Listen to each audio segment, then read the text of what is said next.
Hello and welcome to this very special Game Masters play. I'm joined by 5 very exceptional Game Masters from across the globe as we delve into adventures in Middle-earth, the RPG from Cubicle 7, and hopefully uncover the secrets of this 5th edition... I don't want to say conversion, but it uses 5th edition as its base mechanics. There are some tweaks and changes which you will have undoubtedly heard about already in episodes 1 and 2 of this show. This is the playthrough though, so we've all got some very interesting characters that have been created. You can already see some of their stats on the screens. And so to kick us off, let's start with Talasan, played by the indomitable Freddy. Freddy, tell us about Talasan. Talasan has been of the Mirkwood folk for some time. He was in the very last battle of the One Ring, and for many generations and years on afterwards, through the tyranny of smog, he has been a guardian of the Mirkwood forest and a hunter of the shadows. He has been always on the lookout for it if he can. Of course, when he saw his master torn apart by a ring wraith, he has been having a sense of doubt in himself. A harboring fear that has lasted for some time. And I have something in my eye. Here we go. Then, from Nerdarchy, we have Dave playing Anar. Tell us about Anar, Dave. Angmar Bearbreaker is a faithful servant of the Iron Hills, miner by trade, soldier when necessary. One day when coming back from one of the mining expeditions, he was assailed by a great beast, a bear of a creature, but it did not act normal. It was infested by the shadow, and he put it down, and ever since then he's had the moniker Bearbreaker. But the beast keeps chasing him, no matter how many times he kills it, so he's fled his homeland in order to draw it away, and he knows it's just a matter of time before it finally brings him down. From Dead Aussie Gamer, we have Michael playing Dolan, a treasure-hunting dwarf. Aye. Dolan Forge Runner comes from a long line of jewelers and treasure artifact hunters. And needless to say, it's been a while since the dwarves were restored to the place known as the Lonely Mountain, but his family lacked the funds to be able to make the long journey there.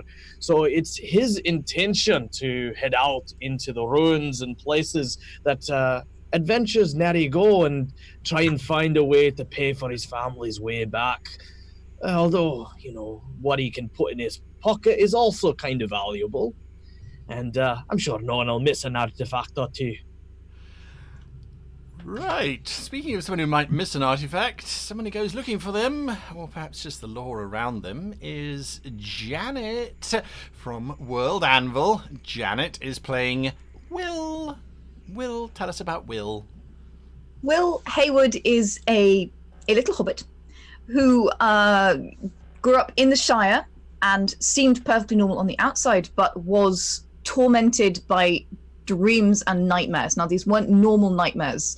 These are nightmares that reveal things that can't possibly have happened yet, and things from the far past, and he sees them in the first person.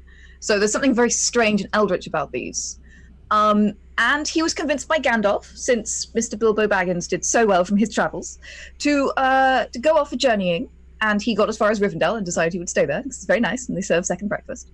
And since then, he's been discovering the lore of the elves and a lot of their healing practices. He's now a master healer and researching some of the lore of the shadow, trying to understand what is driving this horrific visage that he sees in the evenings.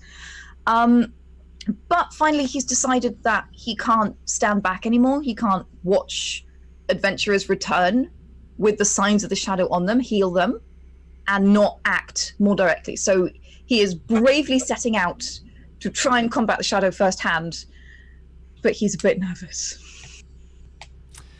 Someone who perhaps is not nervous because he has his trusty companion, Icefoot, travelling with him, played by Kaora, the amazing cartographer. Tell us about Fenril. Fenril is a rider of the mark. one of the riders of Rohan. I have a nice horse called Icefoot, which my entire character is based around, so we'll see how that goes. And yes, I'm a hunter of the shadow. So Fenrir spends most of his time hunting down orcs that infringe upon the very edges of the mark and prevent them from raiding the homesteads and that kind of thing. So he's a very fierce and sometimes brutal character. There we are, there we are. Now, the artwork that you are seeing behind us comes directly from the book, and I have to say, it's very atmospheric. I think, anyway, that's what we decided to put in the background. So, yes, those come directly from the book. Right, you have now met the players and the characters that they shall be playing, and so let us journey into Middle-earth. I'm going to be the first to raise my hand and say that my lore knowledge is not very good. So if I make mistakes, all of you Tolkienites out there, forgive me. I do my best to tell a tale and try and get it to fit within the canon, but we don't always succeed. So, as we move in through misty clouds, past ragged peaks covered in deadly ice, we move closer and closer into the misty mountains. Deeper and deeper we scan over gorges and chasms of deathly depth, as eventually we find ourselves at the entrance of a rather dark and ominous cave. From within comes the sounds of shouting and battle, and we find our heroes standing on a bridge that leads out over a precipice. On the other side of the bridge, there is a horde of goblins that have freshly taken root in this part of the Redhorn Pass and have been threatening those who would travel between the lands in the east and that of the west. As such, riders from Riddermark, as well as the dwarves who would sell their swords, have found themselves in the company of a certain hobbit who's been exploring signs and portents that have been heard whispering about the Misty Mountains, and an elf from Mirkwood who was drawn here by some rather unusual sign. Find themselves upon this bridge. This is the bridge that you can see.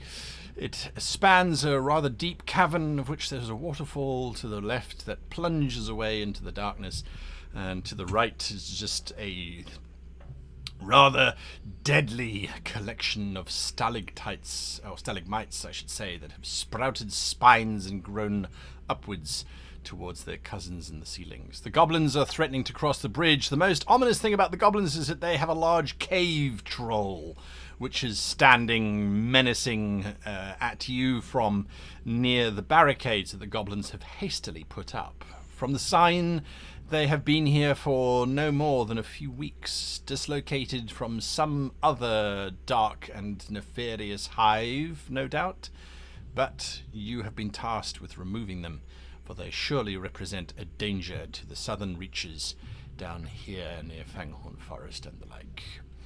We go into asking you all to roll initiative, if you please.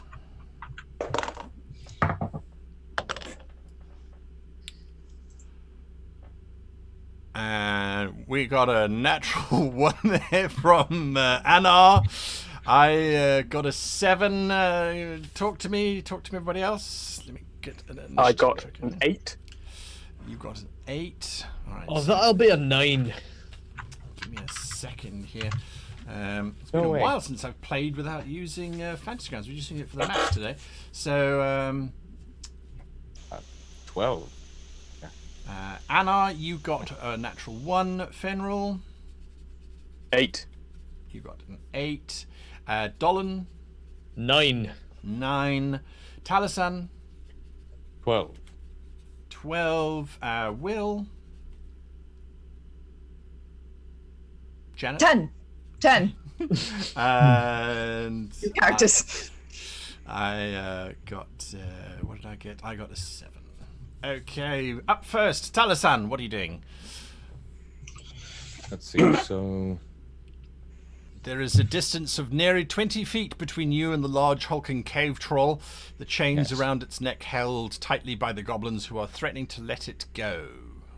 Are there any type of railings or supports for the bridge, or can people fall off this bridge quite easily? People can. It's a natural stone bridge. It was cut long, long ago by dwarves digging parallel rather than deep. They were probably more cautious than the rest. And then abandoned. How close is the cave troll to maybe the edge of the bridge? 10 side. feet. 10 feet. 10 feet on the one, 15 on the other. Okay. Let's see. I can see myself at the top corner of this map. Correct. I'd like to move and take a corner to the right by, let's see, through my companions, 5, 10, about 15 feet. And I will take a shot at the cave trolls. I'm trying to go for the eye if I can. Make your attack as you fire at this cave troll. It's snarling, pulling against its chains, ready to just let loose. That'll be 25. 25 to hit the cave troll. That does indeed hit it. Do your damage.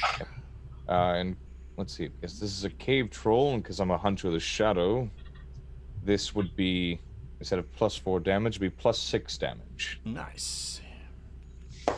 Your arrow flies true, impaling itself in its head, dealing 10 points. 10 points. Perhaps not the eye you were hoping for, but certainly causing it to rear back, the arrow buried in its brow quite heavily. You see this happening, Will? What are you doing?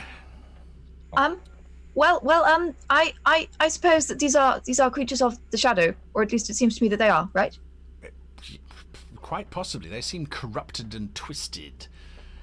One might deduce as much. So I believe that I shall draw my bow and fire an arrow. Yes, that is what I do.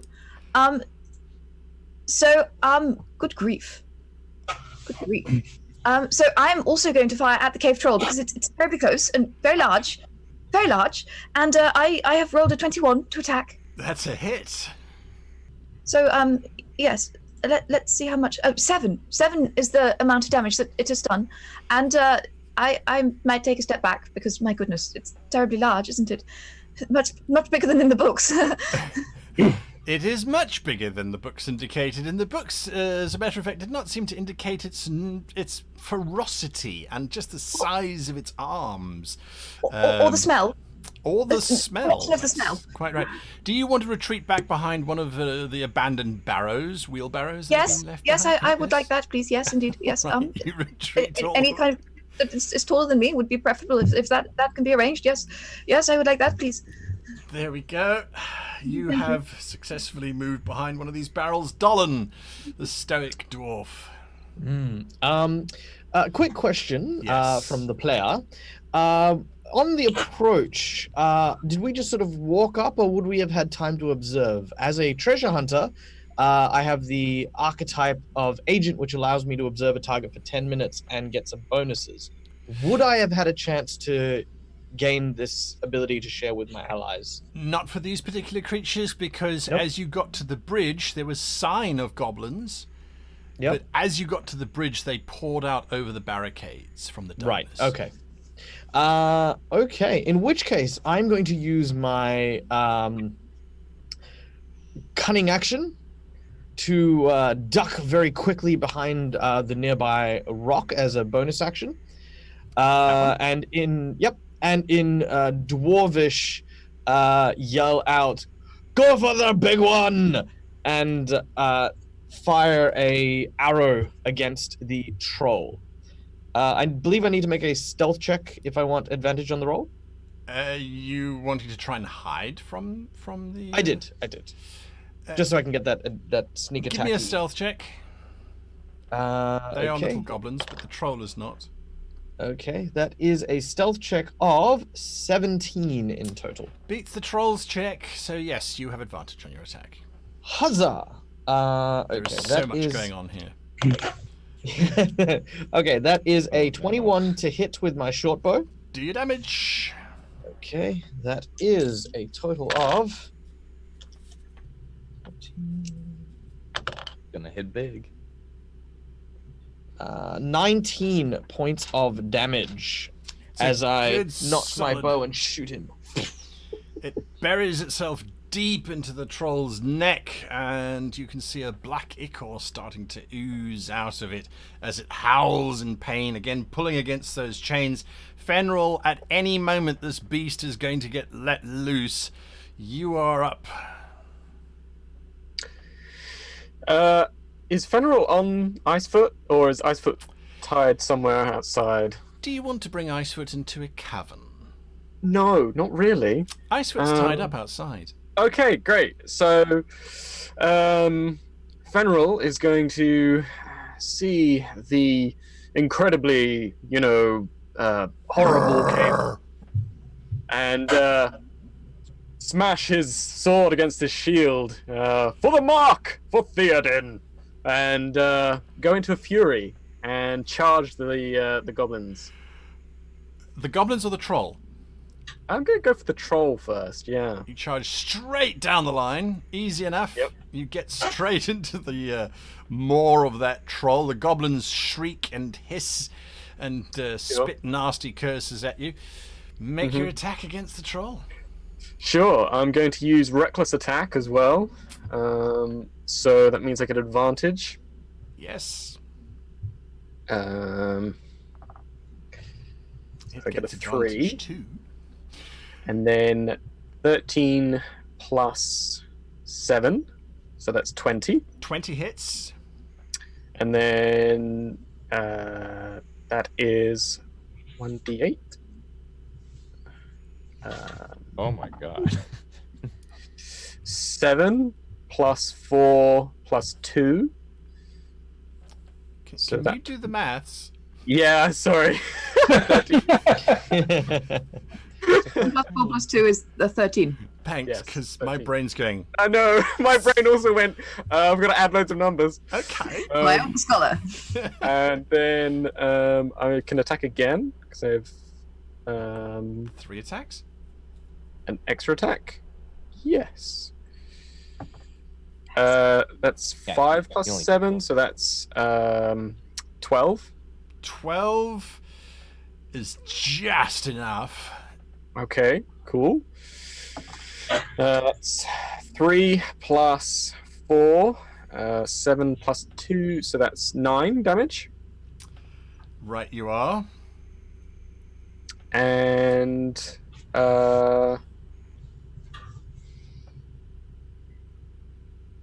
why do I have 3 attacks? I thought I only had 2.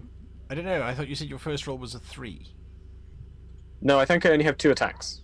So that's Yeah. my 2 attacks for the Okay. round. All right. All right. So Because that's using your- reckless for each of them Yeah, for the gotcha. advantage. Yeah. Yeah. You, I roll.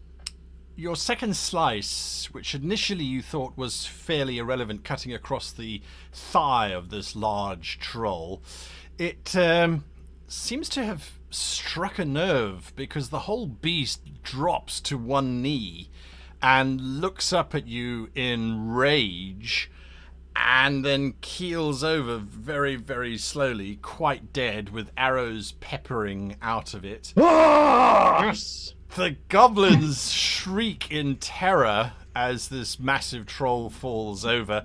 I am going to make a quick check for them, and in blind panic, they start fleeing deeper into the cave, pulling back as much as they can, desperate Do I to get an attack of to get opportunity away. on that one? You do get an attack of opportunity on this one, yes, as he's running Sure. away. Make your attack of opportunity.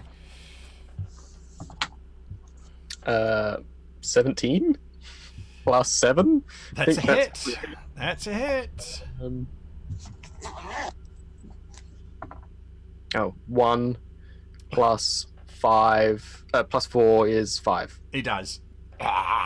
You just slice him in half as he drops down dead. As he's dying, that causes the rest of them to pause and shout out a specific name. Which does anyone speak Goblin? No. I speak everything. You speak everything. Yeah, they basically shout out, "No, Stockrind! Oh, get him, lads!" They turn and start running back again. Anar, you're up. What are you doing? I will charge them. Well done, lads! And I unshoulder, which actually looks more like a mining implement than a weapon. The wooden haft of this basically looks like a hoe with a spike on the end of it. Is bound in iron, and you can see that the metal bits have been lovingly engraved. And I rush forth at one of these little goblins. You can get to the one. And just put them on grids. And that's going to be a 27. Oh, that's a hit indeed. Uh-oh. And it's going to be 16 points of damage. Decapitated. That's a powdered goblin. So the spiky end of the weapon just goes right through its head, leaving the body behind. And that's as close as I can get, right? Just the one. That's it. That's 25 Orv's feet. always making such a mess. It's all right. That should not have come back. Specimen. Keep going. Back to top of the round. Talasan. Yes. Now let's see. So none of my compatriots are close enough to them. Yeah, just gonna press forward the attack. I'll move forward. Let's see.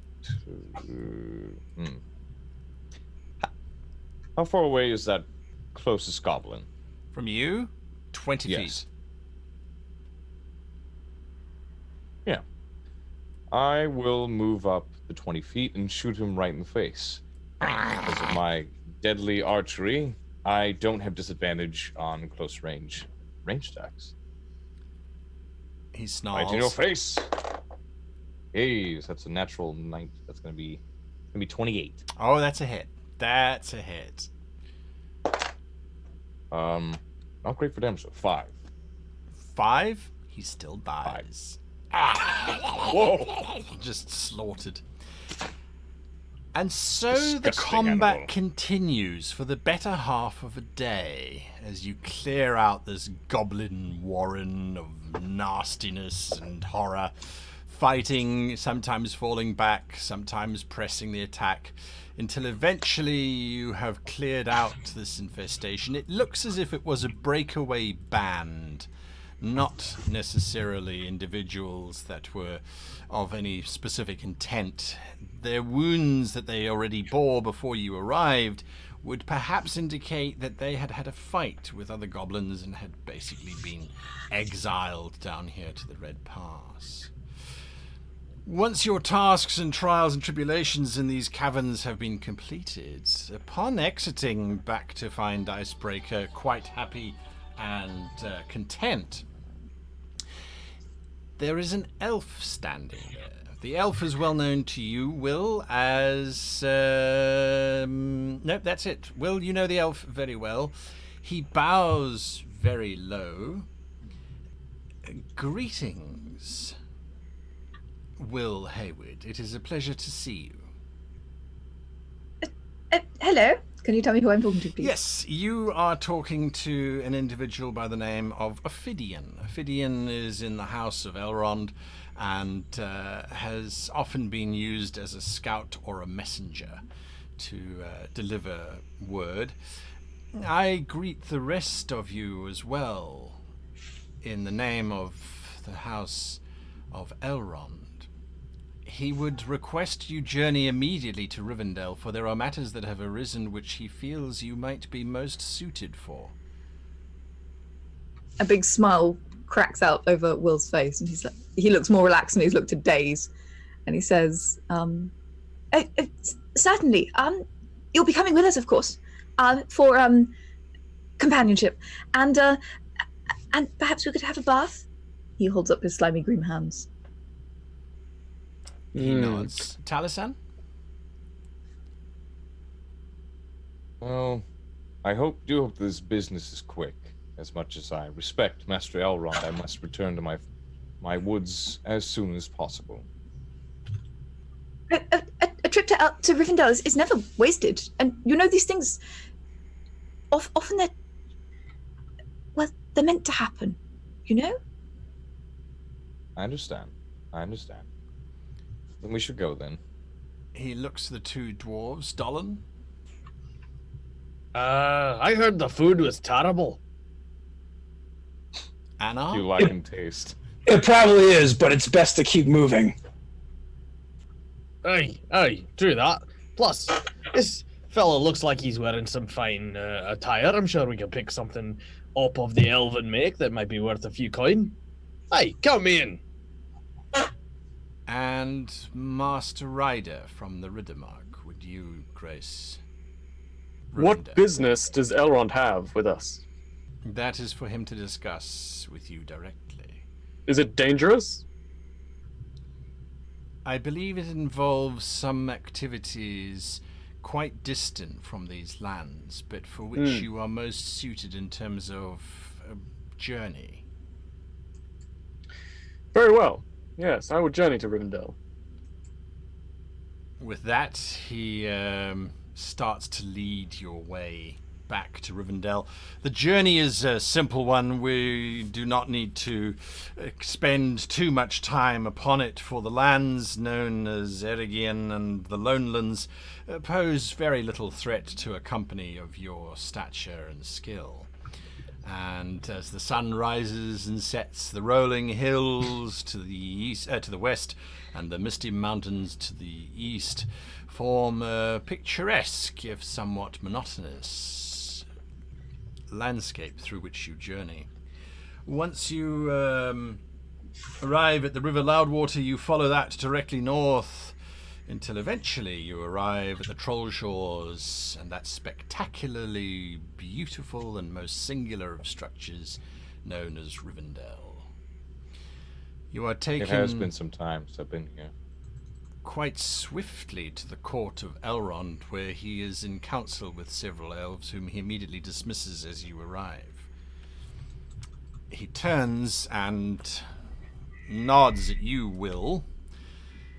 And Will bows very, very low and says, "Greetings, Master Elrond. It's a pleasure to be back here again." Indeed, it has been some time since you have been present here, young Will Haywood. Yes, it certainly has. It's awfully unpleasant out there. So I have been told.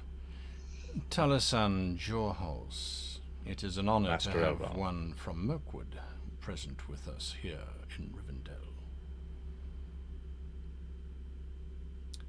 Oh, I'm sorry. Can you say the last part again? It is an honor to have one from Mirkwood here in our presence. At least some of us a little bit more diplomatic nowadays. It is good to see you once again. Although, at least not behind enemy front lines. That was some time ago, yes. Dolan and Anar of the Iron Hills, I greet you in the name of Rivendell. Thank you kindly for your hospitality, your elfship.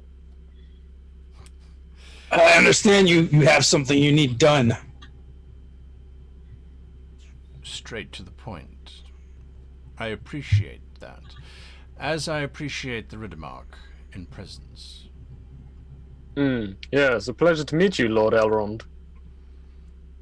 This is an interesting company that we find ourselves in, and yet I feel this is but the beginning of stranger days. There is an unhappiness that has been recorded to the north, and a good friend of mine has requested that we dispatch individuals to investigate.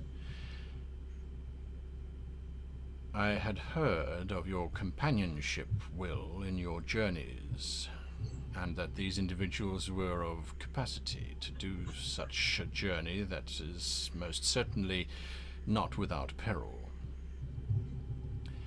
There is a tomb of an individual who has both served the dwarves and the elves in the past that has been defiled, and it needs to be investigated as to why. Who was this individual? It is the tomb of an individual by the name of Garameus. Any of you may make a shadow law check or a law check.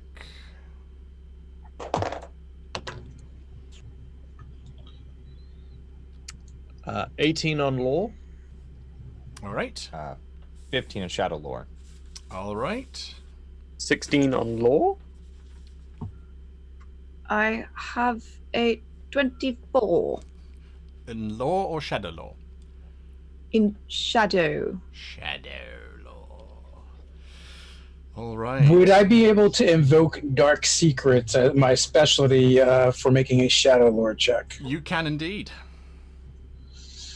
Excellent. That is a 19. 19. Okay.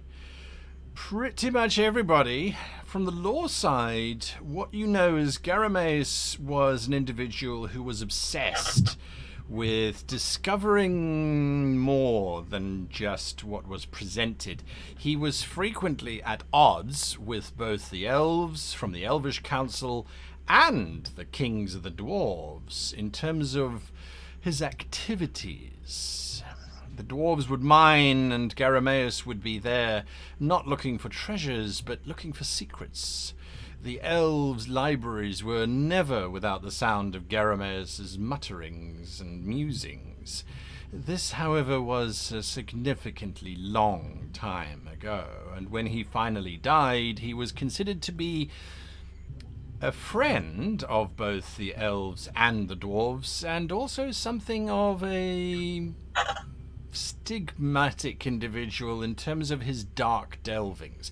He proposed that perhaps the shadow was as necessary as all living things in order to strike a balance, if you will. That was his heretical writings, nonetheless. The humans from the Riddermark and such simply knew him as Garameus the Confused. Sometimes he would be working with the humans, and sometimes he would be seen in the company of trolls. Sometimes he would be seen leading sorties into infested territories and reclaiming them from orc and the like, and others he would be found in an orc camp, neither prisoner nor victim, but simply there. So he was never known or never trusted by any of the races, basically. So when he died, his tomb was placed in a territory that has been for many, many ages a site of mass contention between not only the elves, but the dwarves and the orcs as well. Yes, Will? Was he mannish? That's the strange thing. No, he seemed to live for quite a long time by man's standards, yet remained fairly vigorous and youthful for all accounts. No one knows why exactly, but he certainly was no elf in terms of his natural youth, nor was he a dwarf in terms of his constitution, but just a very long-lived individual, often overlooked because when he died it was assumed that his writings would fade into obscurity, having contributed nothing to either side necessarily. As a result, his tomb was placed in the foothills of Mount Gundabad and forgotten about for quite some time, until of course various activities started taking place. The dwarves reclaimed Gundabad, then the orcs took it back, then the dwarves took it back. There was some elvish involvement as well. But ultimately, now it currently lies in the shadow, as the orcs have reclaimed Gundabad itself. The tomb is several miles or so distant from the actual fortress at Gundabad, and should be relatively easy to access. Elrond rejoins the conversation. We hope that it is not the actions of the goblins or the orcs in their territory that have disturbed the tomb. It contained much of his writings, and although there seemed to be little value in his work, disturbing the tomb might indicate fresh knowledge or insight into his workings. If you were to journey there, we would be indebted. Can I ask, Oh, sorry, Lord, yes, Finral? why was he buried in such a place?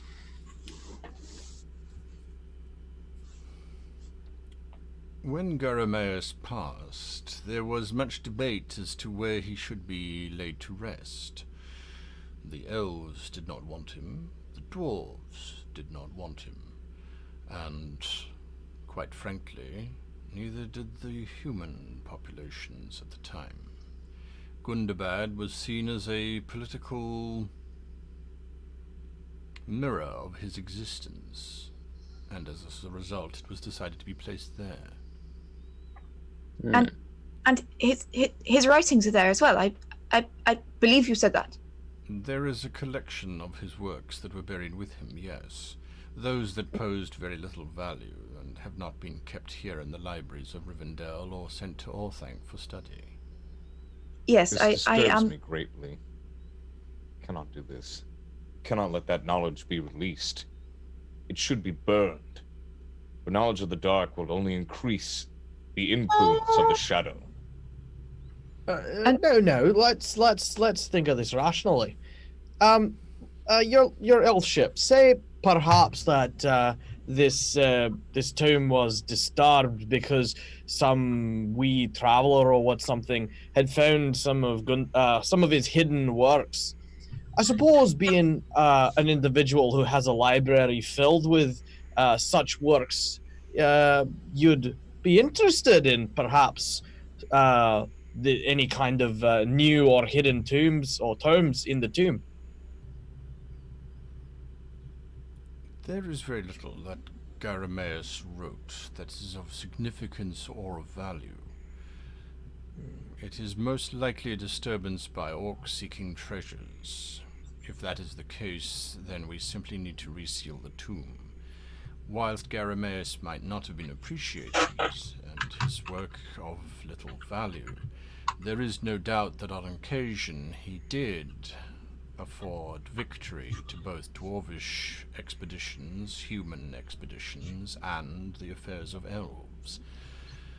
As a result, we are indebted to ensure that his tomb remains sealed. He was known for being rather duplicitous in his actions, and his tomb was equally so. The first entrance that you would find to it would most assuredly be a deception of some kind. I would advise you not to take the most direct route. If that is the one that has been disturbed, it is no damage done. You might return without ever involving yourself. If the real entrance, however, has been discovered, I would entreat you to seal it once and for all. And how are we supposed to seal it so that that the goblins can't get back in? I mean, I don't know if you've noticed, but I'm not terribly large. You can leave that to me, lad. I thought Yes, our dwarvish masters might have some insight into sealing tunnels. The sooner we leave, the better. Well, you say that, but I'd really rather like to go through the library and see if I can find any details of the tomb. I feel like it might help us. It is a long and dangerous journey. Perhaps you will need time to reflect upon your course of action. Make use of Rivendell as you so choose. With that, he nods, indicating that the audience is over unless you wish to remain. You are very No. gracious, Master Elrond. I shall go to the library if nobody needs me. Bye. You hear him muttering off to you go. himself as he sort of scurries away. All right. Well, I don't know about you, but I fancy a bit of a bath, eh? After all this goblin blood caked into me clothes, I think it'd be nice to get some hot water over my hairy I body. like it, actually. I'd like to not doubt the intelligence of the dwarves or of the humans, but I still can't believe that no one else is disturbed by this disturbance within the tomb. The knowledge that is within that tomb with all those tomes. And yet you wish to make a profit of this, is that right? Well, I mean, one can't feed a horse on goodwill alone, can they? I look over Indeed. at Fenrir. We are also venturing very close to the realms of the Witch King of Angmar. Well, once with the realms of the Witch King of Angmar. The orcs and trolls are particularly numerous there. It will be a dangerous journey. Perhaps it's not such a bad idea to ask Lord Elrond for some kind of help, perhaps, or reparation in that regard. I just wanted to agree that we should burn that knowledge. Yes, I Cannot be agree. released into the world. Mm. Aye. No, I mean, if it's dangerous as knowledge enough to be buried, then if the tomb itself has been disturbed in any way, I mean, probably best that any kind of dangers that lie within are buried deep once and for all. But you know, I've seen Angmar bring down half a mountain by himself with that axe of his. I'm sure we'll get the job done. Is it possible to make a lore check on his hammer? To like see if there's any stories behind it? On Anar's hammer? It's a mattock, actually. It looks like kind of like a long hoe with a spike on the back of it. I was wondering, like, is it possible to do that kind of check, see if there are like any tales on it? Give me a lore check, absolutely. Very curious about this. Yes. I assumed we had this conversation as we were walking away from Lord Elrond. Yes, not whilst he Yeah. was quietly waiting for you to finish Yes. chatting. Yes. We're just sticking around the room, just like, yo, what up? But no, it's like, let's Let's see. talk about him like he's not here. I feel like it when you do that. 16. Is Anar's mattock famous? It is. It's a named heirloom. It is Ulgan Hall, the foe splitter. Damn. So yes, And tell it us is, this is what you know of it. Been passed down through our clan for the ages. Yes, I have heard of this hammer. Very powerful. This mattock. Well, at least we're on agreement then. For the disturbance is disturbing. We have to rid of any potential knowledge of this shadow. That is my only case. If there are any harmless trinkets or gold or whatever your eyes lay upon, do what you will. But I'll keep my eyes open, my heart guarded. Oh, speaking of Will, I think he went that way. Yes, Will, you arrive in the great library of Rivendell, countless books everywhere. Will has spent a long time in Rivendell, so he is, of course, very familiar with the library. He's very excited to go check out this tomb because the things that are buried with this man are not in the library. So he needs to know about them. It's important. We're gonna have to talk about burning later. I would like to research blueprints All on right. this tomb or any other information about the building of it Okay. because it sounds terrifying. Yes, so give me a research check, if you please. Research. Investigation, sorry. Investigation. Investigation. La la la la. Okay.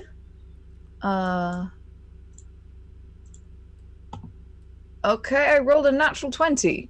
And Natural 20. Then I have seven extras on that. 7 extras on that. I know the library very well. The tomb was constructed by a dwarvish master craftsman, a friend of Garameus, and unfortunately he spent a lot of time waxing lyrical about the brilliance of his design and the fact that Master Garameus insisted upon using good old-fashioned dwarvish construction techniques, but unfortunately also using techniques that he was not comfortable with. It's a diary of his, and it talks about how there's one particular chamber that vexes me greatly, for it is so constructed using a rather bizarre crystal that emits a certain light. Nonetheless, these were placed at 5-foot intervals, and the purpose of which I cannot possibly discern. But I like these crystals not, for when I touch them, I get dark, foreboding thoughts, and it does not fill me with joy to put them in place. The rest of the tomb, however, is of standard design, rather beautiful if I might say. Of course, the way in is Well, only to be seen by a certain light. Ha ha ha. Is what he has cryptically written in his diary. The statue. Sorry?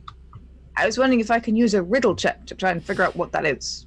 Yes, the next paragraph is the clue to the riddle, if there is one. The statue looks upon it, and from her eyes might be found the way.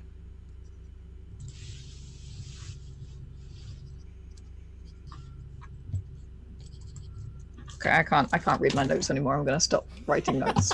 I can't read what I've written on that piece of paper. My dexterity is not 14. Good. Okay. Give me a riddle check. Marvelous. Sorry? Give me a Riddle check. Hmm. I shall give you a riddle check. I don't have any particular riddly skills, and I rolled a 1. I know what it means. It means it's the other way. Yes. Yes, It's the definitely up opposite. into the sky. And not down. No. No, he was buried in clouds. That's I what you know read. it to be true. That's it. Good. That's it. Yes, the last passage simply talks about the treasure room being of a rather small mean, which was rather unsettling. But considering the short time frame they had within which to build this tomb, it's the best that he could do. And that's it. Okay. That's all that you can find on Garameus. Whilst that's going on, which takes several days, Fenril, Dolan, and Anar, you've managed to have your baths. You are well pampered and relaxed. If you were going to have a bath with the dwarves, Fenril. No. Any chance I could have a bath with the elves? Just asking. No. Oh. No, they have a It's worth a separate shot. bath drawn for you two. Yes. So yes, Taliesin, what are you doing while this is going on? Yep. I did one thing now, what am I doing? If I can, throughout this time, I wish to speak to Elrond about a couple of concerns within the some insights on this tomb. Anything else? Just any kind of knowledge I could discern whether this possibly related to the Witch King. Give me a traditions check, if you please, as you try and seek a second audience with Elrond. Yep. Since Fenril has been told me of this. 15. He will see you very briefly. You had questions. I will be swift. I'm concerned about this tomb in being relations with the Witch King, as Fenril brought to my attention. As you know, I've been layman's within the woods of Mirkwood for the time being, trying to keep my eyes open for the shadow wherever it crawls, wherever it goes. Do you think that Osgul has any relations with what this could be? Do you think he's watching? It is unlikely. The power that has been rising in the East would not concern itself with doctrine that would seek to unite both the shadow and the light together. It is contrary to its belief. It is a folly to think that way. I suspect this is mere incursions by the orcs into the tomb, and it is out of respect for the dead that I send your company northwards. Then I did have one last question. When will the next vessel arrive to the outer seas? There is several vessels scheduled to arrive before the end times. I feel that my time is growing short. It is every day I'm feeling a slight. It's like a slight pain. I'm not quite certain. My masters only taught me the swiftness of the bow and of the brush, and of how to listen to the eaves and the trees. It is a longing that we all feel, and you will be drawn in time. Thank you. I wish to be of use and to cut down whatever foes I can with the shadow. But I have a dark feeling that it may return. You are not the only one who has foreboding of the future. I have another great companion who has seen signs which speak of a great conflict that might once again envelop this territory. I hope it is a misreading of the signs. You don't think it's cowardice to leave, do you? There are many ages which this world must face, and we must be prepared to accept that we are not to be part of all of them. Our departure is merely a next age.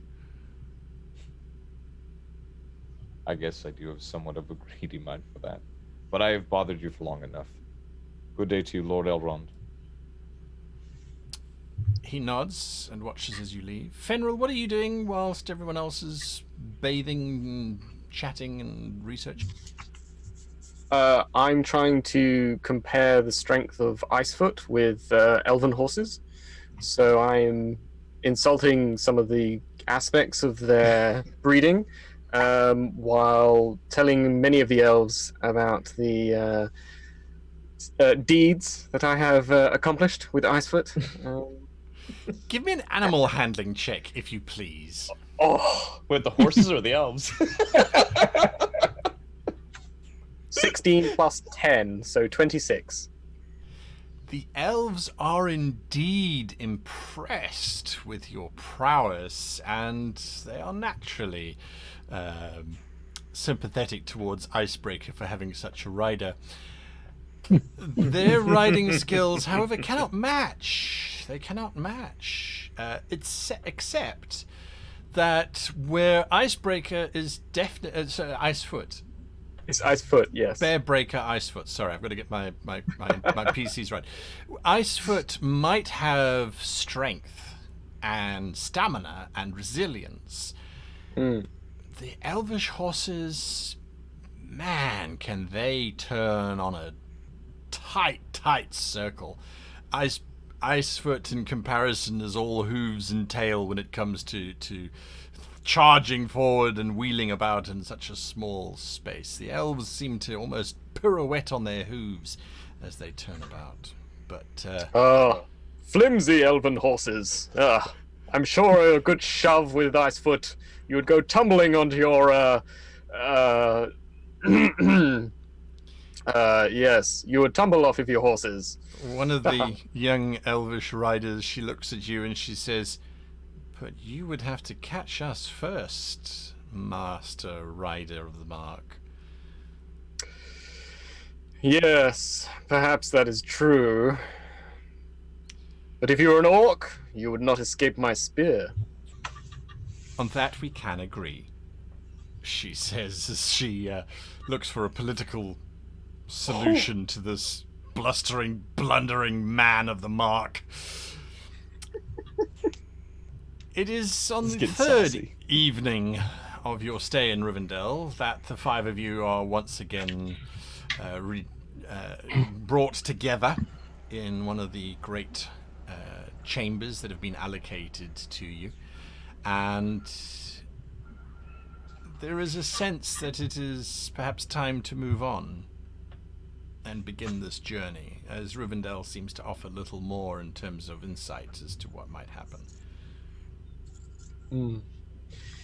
Upon the wall, Fenrir, upon the wall there is a large map of the Wilder Lands, of which you are part of, stretching all the way to the far north, to the mountains of Angmar and the Grey Mountains alongside of them, and all the way to the south, to Dunland and Fanghorn.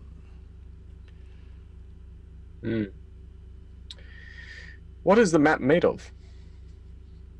It is beautifully embroidered upon silk.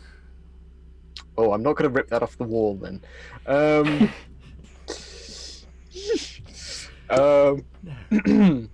I'll do yes, I think Sorry. You will Sorry. not. Dolan. Sorry. Oh, if you don't want it that much, I'll leave it. No, carry on. What were you going to say? Oh, I was saying I'll take it for you if you want. If you want it, just look, put it in the map. No. You might offend them. They get very, elven. Yeah, just don't do that. No. There's no might about it. You will. And it's too big anyway. Look at it. It takes up the whole wall. What are you going to do?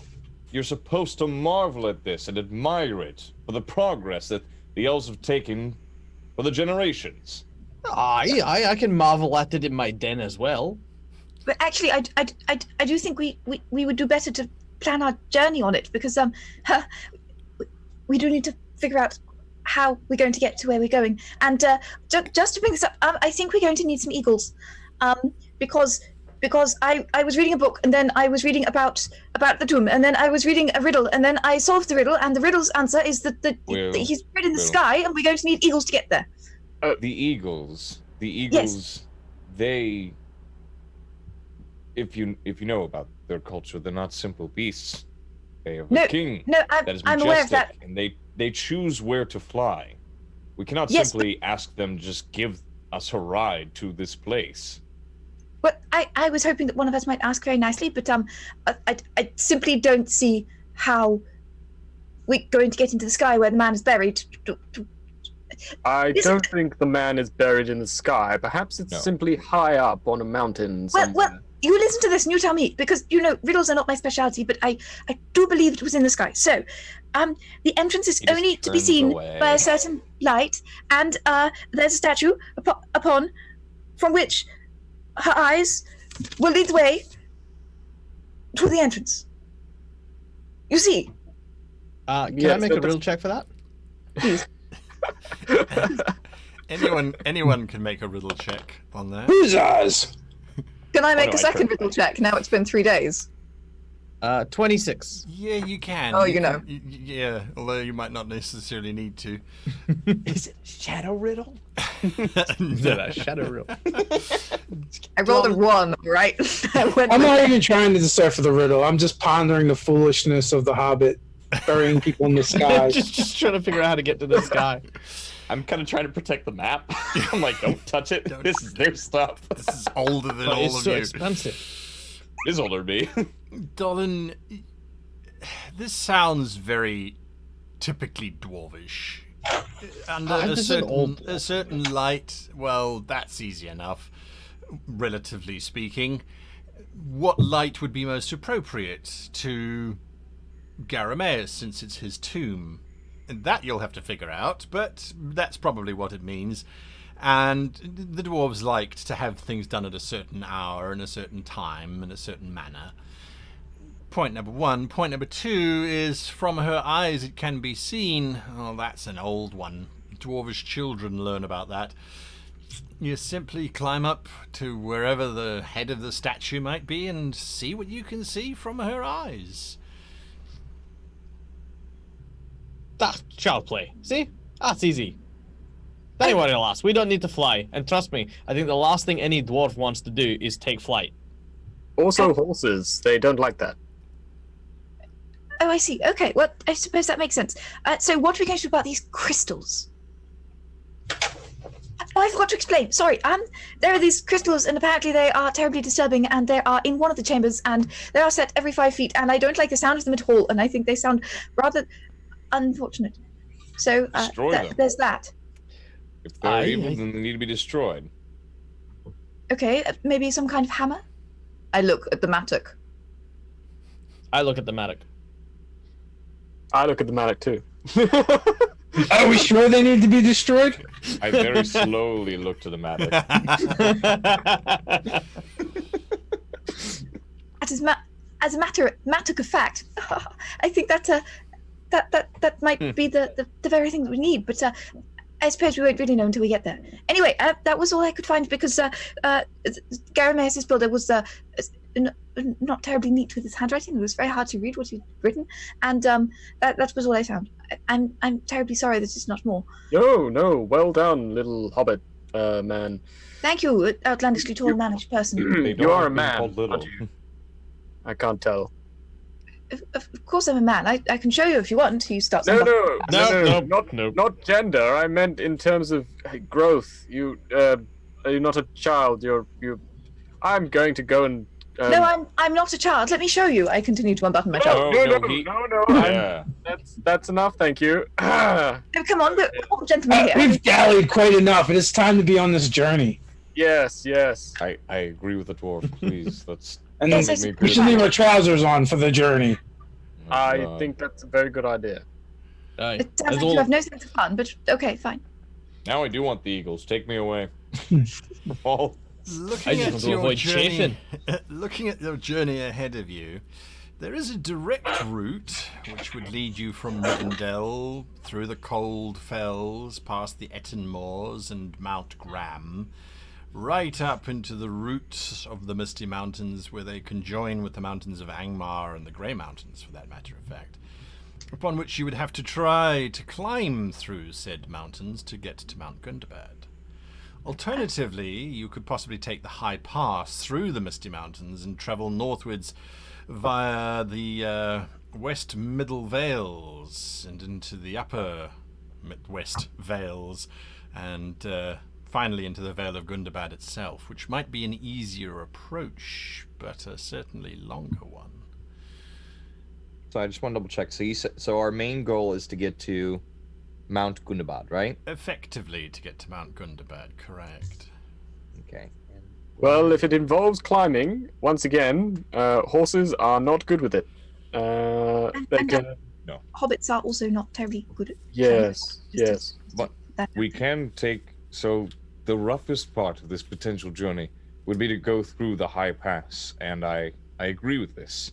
And then by getting off the mountains, going through the Carrick and the West Middle Wales, and then through the rest of the Vales, all the way through the valley, then to Mount Gundabad. The Misty Mountains are very perilous, and not exactly wise. No, and terribly cold and full of horrible things, and I don't think we should go there. I like the idea of Vales. I think Vales sound lovely. The challenge with the Vales is it's a journey of approximately, I did the maths, 35 days if you go that route. Certainly an easier journey, no doubt about it. If you go directly from Rivendell to Mount Gundabad, it's a measly 22 days. Oh, you mean like if we went through Rivendell and like the other side of the mountains? From and then Rivendell, cut you just head across? directly north, effectively, through the Cold Right. Fells, the Etten Moors, through the Angmar, territory of Angmar, which at the moment is assumed to simply be a desolate wasteland, and then into Mount Gundabad from effectively the east. Alternatively, crossing the High Pass and then going north would take you a safer route, but less direct. I stomp over to the map on the wall and just put my pudgy finger right where we are. We're here. We need to go there. Straight line. I agree. No need to dally about. Look, no matter where we go, we're gonna find danger anyway. We might as well get it over and done with. They're going to get us killed, I think. They will Yes. get us killed. You know we're right here. I disagree with that proposal. The biggest reason, it may take more time, but time, at least at the moment, we have. Oh, Yes, we're I not don't all think so. elves. Some of us Me too. actually die of old age. Yes, but Well, you're much too stubborn to die, at least now. I will point out that we have to beat them to the tomb, do we not? And if they're already there, uncovering them. well, look, it's That is a highly point. unlikely that there is anything terribly important in the papers, and that's what Elrond said. So I'm sure it's the case, and they would be after small goldish treasures and other such tat. We need to get there now. Yeah, you Why might. would the Before we oldest, take- wisest elf send us There's all the even- way there if there's nothing there?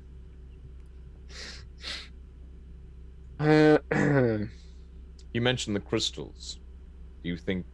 I don't exactly believe that goblins and orcs and trolls would be wise enough to be able to manipulate these artifacts. What did your research find? Will looks very uncomfortable. Look, I don't know terribly much about them. Okay. The writing seemed to indicate that they were sinister in some way, but it was very unclear from the text what way that might be. Well, I don't think that it's very important right now. We need to discover what they are in person. We can't glean any more from the writings. We should simply discover them when we find them. I've mined many a crystal vein and gemstones from the bones of the earth. When we get there, we will look at them and decipher what they are. Yes, if they are dangerous and contain evil of some kind, we will simply destroy them. Then, to the foolishness of man and dwarf, let us go north. Yes, and in any case, if we take a more direct route, it's more dangerous, is it not? Perhaps more trolls to kill? I'm quite happy about that. Really? But the last Then you're time the strangest man I've ever met. Trollish. Thank you. Yes. We're all going to die. With your course... Forget this. I'm just taking the hobbit. We're going. We're just gonna safe route. Dolan's going to sort of put a big meaty arm around Will and say, "Don't worry, lad. We won't all die." And then walk forward. I don't know if that's helping or not. Right. That is a twist of words. With your course set, you prepare to disembark. Rivendell provides you with all of the nourishment and lambda's bread and so on that you could possibly need to make the journey there and back again. Under normal circumstances, this next section would be veiled as best as the storyteller can, but because this is a playthrough, we're going to walk you through one of the very different mechanics, I think we can all agree, that is introduced in Adventures into the Middle-earth, and that is the journey phase. Now, normally, as I would recommend, this would be done as a narrative feature with the mechanics hidden in the background. But we're going to bring those mechanics to the fore. So your journey that you have decided to take is to head directly north through the territories. And I should have actually brought that map up. I apologize for not doing so. I have already done the hard math for you. We have calculated, or I have calculated the hexes to determine the distance that you need to go. Yep, that's the map there. Thank you. Thank you, Kay. Or you can actually, if you want to hold it up, then you can show the journey that we're going to be going on. It's pretty straightforward from Rivendell all the way up north. Yeah, there we go. Something like that. And there we go. That's better. There we go. Will, looking at the giant map. So the number of hexes that you will be... It is a medium journey. That is what this will be. So it is a medium journey. The Lawmaster, that's me. I have determined the peril rating. The peril rating is a 5. Simply because of the number of hexes that you pass through in enemy territory. And so we have to elect a guide. The guide is in charge of all decisions concerning the route, rest, supplies, and so on. So the guide, who will be leading this party as the guide? I will. Talasan will be leading the party as the guide. All right. The scout, who is our scout in charge of setting up camp, opening new trails, relying on stealth and investigation? I can in-scout for us. All right. We need a hunter as well in charge of finding food in the wild, for whilst that would be Anar and Fenril, and then we need a lookout in charge of keeping watch. I shall be a lookout. That will be you. Okay. So now the only thing is, like, could yes. cause we can all, oh, I forgot, that's right, never mind. When you help somebody, it adds Gives them to the +2. difficulty, right? Correct. Gives them +2 to the roll. I Okay. have a +10 to stealth. You can only be one. You can only be one whilst scouting. You can't be hunting, or whilst guiding. You can't be scouting. Yeah. No, as the if you're a guy, like, you can also help with scouting, but you would just not be the lead scouter. That's fine. It's not a +2. It's advantage. Oh, it's an advantage. Yes, you're quite right. Sorry, 5th edition. Okay. So then that means you get to roll a d12 guide, and you get to add all sorts Don't kill us all. the guide's survival proficiency bonus plus half of your wisdom bonus. So what is your proficiency bonus? So my proficiency bonus is +3. All right. So and your wisdom bonus? 1, right? is also +3, Actually, I can bring and that I up have for you, expertise in this. So with my survival, it'd be +9. So you have +9 in total to your roll. Okay, and then we deduct the Oh. peril rating, which is a 4. Oh no, sorry, because like it's +9. That's before so it'd be +10. Sorry. Okay, with the peril rating, it's a 5. So roll a d12. Got it. Here we go. Oh, sorry, I rolled d20. I'm so used to rolling. My bad. 12. Oh wow. 20. 10 + 10. No, you have a 5, so 15. Oh, I'm sorry. So yeah. Okay. So yeah. It is auspicious, your journey, as you head north through the various territories.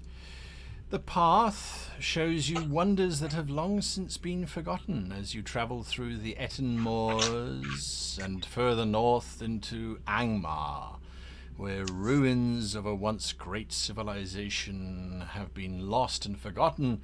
Now you discover as your track twists and turns through the various valleys and vales. There are moments of danger, of course. Trolls that are encountered in great numbers, milling about, searching for their evil ways. Troops of orcs moving hither and thither with intent, who knows what, other than destruction. And bands of goblins furtively hunting down, seeming to tame wolves in great numbers. There is definitely a collection of darkness here in the shadows of the mountains of Angmar. However, it is with a fairly cheery disposition that you find yourselves moving ever closer to your journey's end. It is a medium journey that you have embarked upon, so you face 1d2 + 1 challenges. So I will roll that d2 now. That's a 4, so you face 3 challenges. Okay. Awesome. Yes. Now, journey through. Okay, the Long Martyr should roll this in secret and should not disclose to the number of other players the number of challenges they face. Oops. Okay. Well, you live and learn. Right. Now. This is a playthrough, Fair Watcher. Now you know. Now you know. There you go. This is a playthrough, and these tables are fairly complex. So, right. The first one is... Okay, so that's your DC rating. Here is the first of the challenges that you face.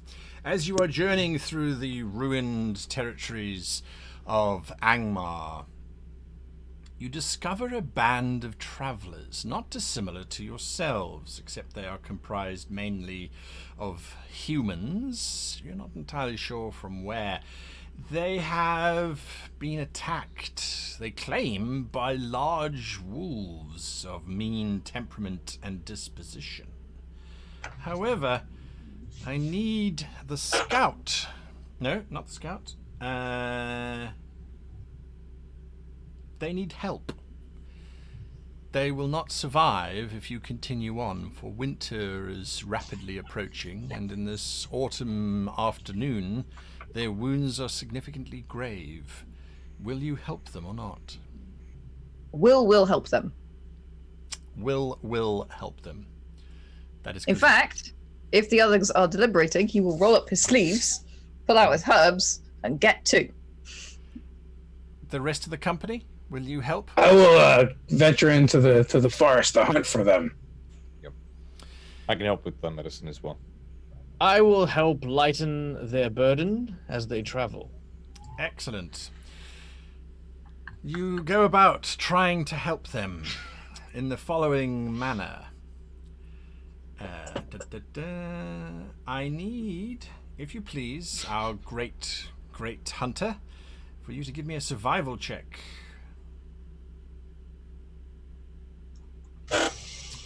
That's a 15. 15. There is meager trappings out here, and what you do find is often sickly, diseased, or malnourished. but you just manage to gather enough to provide an adequate meal for these individuals and to see them safely on their way once they are moving forward. I need a medicine check, please, from the person named Will who is tending to their wounds. Yarg. I'm Taliesin, you're helping me, aren't you? I can, yes. So I shall roll with advantage. Oh dear. Well, never mind. I know these herbs very well, so I'm sure it'll be fine. I rolled a 4, but I have. Oh wait, no, I have advantage. What am I doing? Okay, that's better. Sorry, I'm trying to remember my stats offhand, which is rather awkward. You have 10 in medicine. Thank you. So I have a 23. 23 is definitely a success as you get to that. And then finally from somebody, I need an insight check, if you so please. Who will give me an insight check?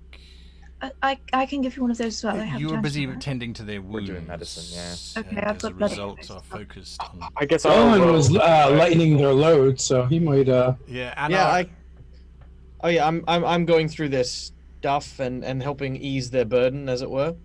So I'll make an insight check. Fenrir was willing to make it as well. Oh, between the Fenrir, two if of you Who- wish to, by all We'll means. do it together. We'll do it at advantage. You roll with advantage because I'm looking Okay. at them suspiciously. All right. As you're suspiciously looking at his stuff. Yes. All right. That is a natural 20 with a 23. So thank you for that one, because that was the natural advantage. 20. Haha, there we go. Your insight, these are individuals who look as if they might be kith and kin to the likes of Dolan, as several of their packs contain ancient relics from the lost civilizations of Angmar. They're obviously out here treasure hunting, looking for something that they might sell at market elsewhere in Middle-earth somewhere. After trials and tribulations, it delays you for 2 days as you restore these individuals. However, they are soon set to rights and are exceptionally grateful for your aid that you might have offered them. They have nary coin, for they have not yet sold what they have found here in Angmar, but their prayers and wishes of good fortune are upon you all, and as a result, you gain an additional inspiration point each, giving you 2 at the moment, and the guide, you must note this down please, Taliesin, you have a +1 to your arrival roll. Okay. Your journey continues as you head deeper towards Mount Gundabad, and something rather ominous occurs. I stole a pot. What? You encounter a dwarf. Yeah, Look, a dwarf. Yes. Scout, I need you to please give me a stealth check. Stealthy. 19. Oh, that's before bonuses. Oh, that's sorry. absolutely fine. That's all right. That's all right. 19 plus some. You realize that this dwarf is either quite mad or has become quite corrupted, for he appears to be carrying a lot of rather horrific-looking orcish weaponry about himself. And from your vantage point before you engage him, you can see that he is definitely heading towards an orcish camp. And if you were to engage with him, he might be able to alert them. Well, I'm not going to tell him. Guys, get off the road. Get off the road. Get off the road. Why? What did you see? What is it? What did you see? God. I put the pot on his head.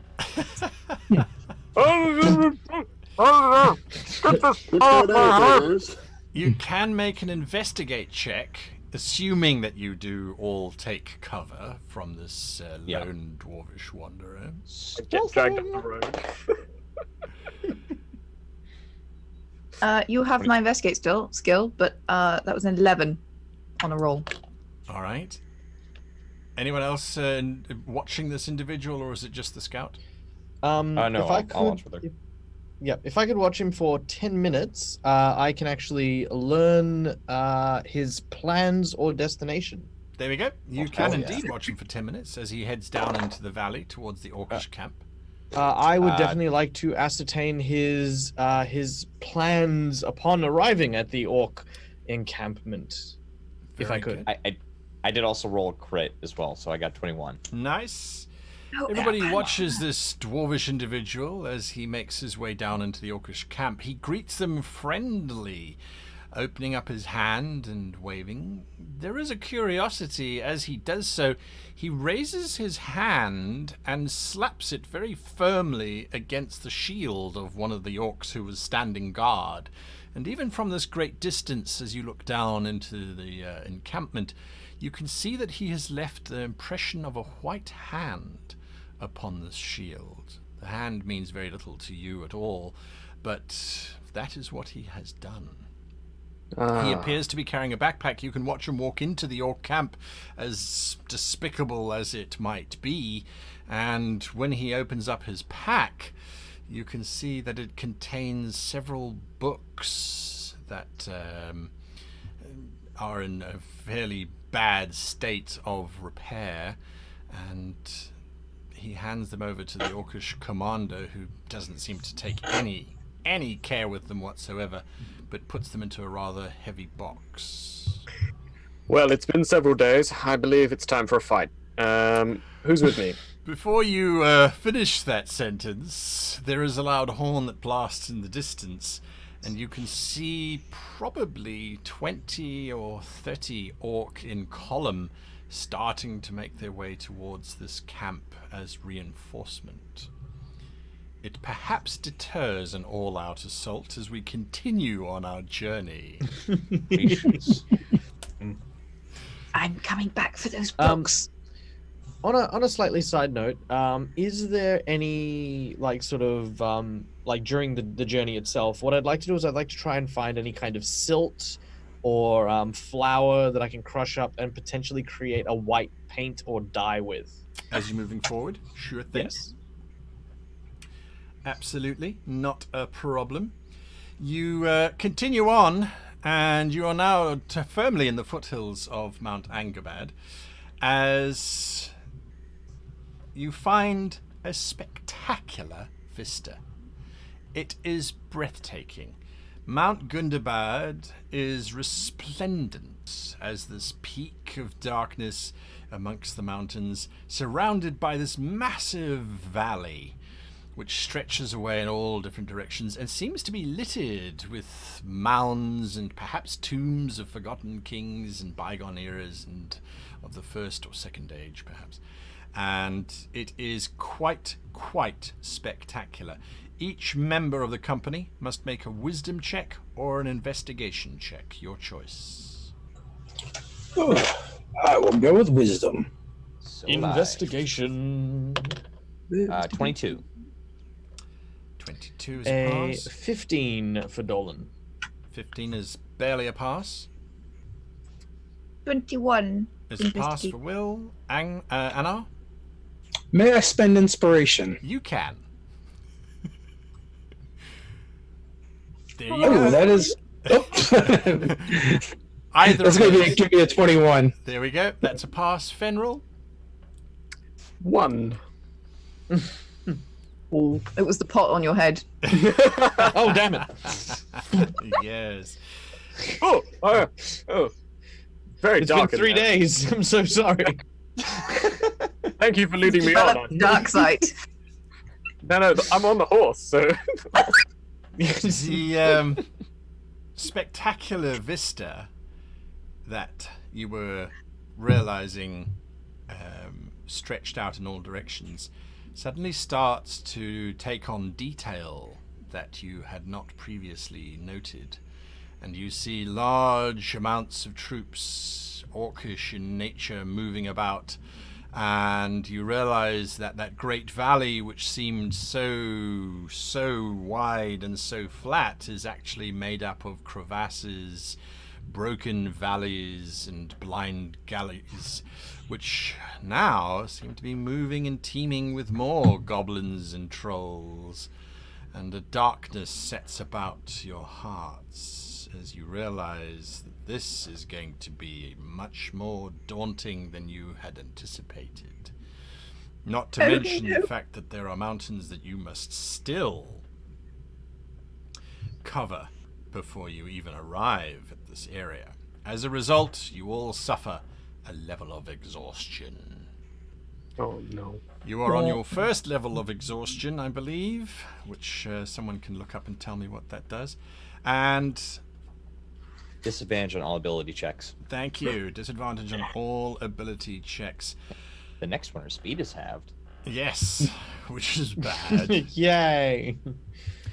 It is, though, with happy heart that eventually you start to arrive at the territory that you think is the territory of the tomb. You have dodged patrols, you have hidden, you have crept, you are covered in the red earth and mud that seems to proliferate all of Angmar. It taints the water, the food tastes of this mud, this iron, and nothing is as it should be.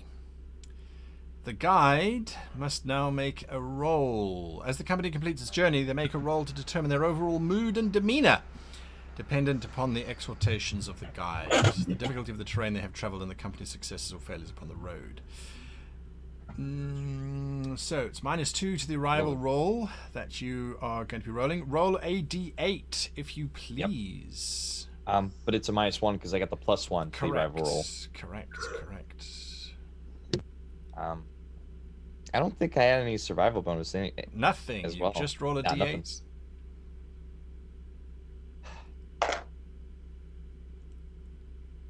Oh. 0. You arrive weary to their bones.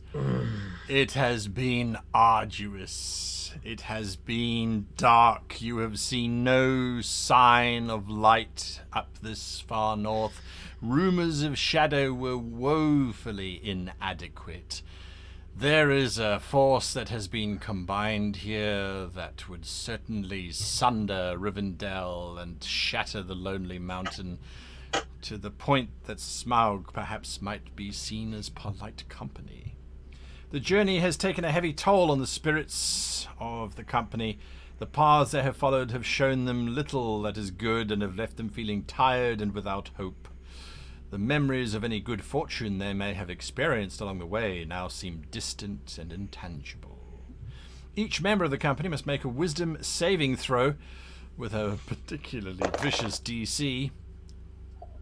I would like to use an inspiration, if I may. You may indeed. So will I. Yeah. Much better. 18 for Dolan. 18 for Dolan is just a pass. Anna? You did say we got inspiration and that's Yes, stacked. you did. You had 2. I'm definitely going to be using that. Very well. Make your roll. Oh, lucky. That is going to be a 21. You pass. Talasan? 18. Very bitterly, I'm looking at the dwarves. Just take the faster route, you said. It would be fun, you said. When we could have taken the safer route. Will? Don't You get figured we had enough with us to guide us through the way. 8, and that was with inspiration. Oh. Right. Okay. Yeah. And Fenril?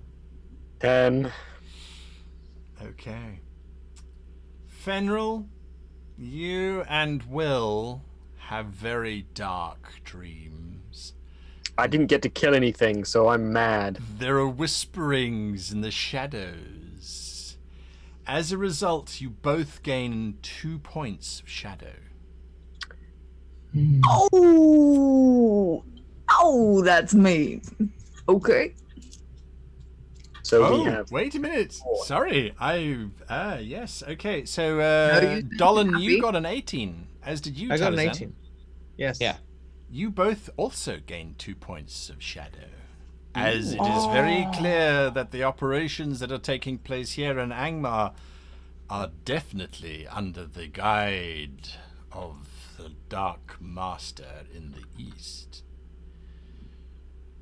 It is only Anar who seems to have been unfazed by this wearisome, troublesome journey that has finally led you to where it is. Shadow has hounded me for years. It's just another day. We're all Just going to die. another- We're all You going to don't die. sound so happy about it. It is. I'm not happy. I just fear maybe my presence to get you all killed. It is miserable. It is raining. It is an unhappy space that you find yourselves in. Yes, Will. I would like to use news from afar, which means that at the start of each adventuring phase, which is where we are now, I think, the Lawmaster informs me of 1 or 2 events of importance occurring somewhere in wilder land. Okay. How do we determine if it's 1 or 2? It's up to you. Apparently, I always know a bit more than about everything, and you should regularly give me rumors or information. Very well. That's what it says. Sorry. As you so choose. Some information that has been given to you is that there have been very large numbers of orcs seen around the mountains of Mordor, and that Gondor is not concerned by such trivial movements. But there are enough movements that it's on the whispers of merchants coming from that territory as far as the Shire, even, although dismissed almost immediately as far-flung rumours of Easterners. The other is that, although the Lonely Mountain has been reclaimed some 5 years now, and that Dale is prospering, there are also shadows clinging around that mountain, as there is discontent between the various individuals that were involved in that liberation. Shadow seems to be everywhere, and now that you are here in the northern reaches, you have seen signs of the shadow organizing massive numbers. So that is what you pick up. As you arrive, you cannot mistake the tomb of Garames. It is a large mound built in the style of the old kings of the area now known as Angmar. It is a large circular dome, and there is a large tree in front of this space. As I said, it is raining, it is miserable, and it is wet, and I will share the map with you now. Grey and dark is the day. Everything is saturated. And you arrive, there is only one source of light coming from a doorway in the side of this tomb, which illuminates out a little bit, and the doorway is slightly ajar. Other than that, that's it. There is a large statue of a woman, a rather kindly looking woman, that has fallen shattered to the side. It measures about 50 foot in length, quite a large structure. What are you doing? Will looks Well, at the shadow. Sorry, Will looks at the statue and then bursts into tears. Well, Why are you crying? We're never gonna find it, and I'm never gonna know what they mean. And I think we should go home because I don't think we should be here in this. Find what? Well, Crystal, I think crystals. the Hobbit is worried that we're not going to be able to see through the eyes of the statue in order to resolve the riddle. His hands are on the ground, and the statue is broken, and I'm so wet and cold. Well, we have to move forward somehow. I think Icefoot is going to lick Will's So, face. using stone cunning, Yeah. can we look at this broken statue and kind of estimate its height?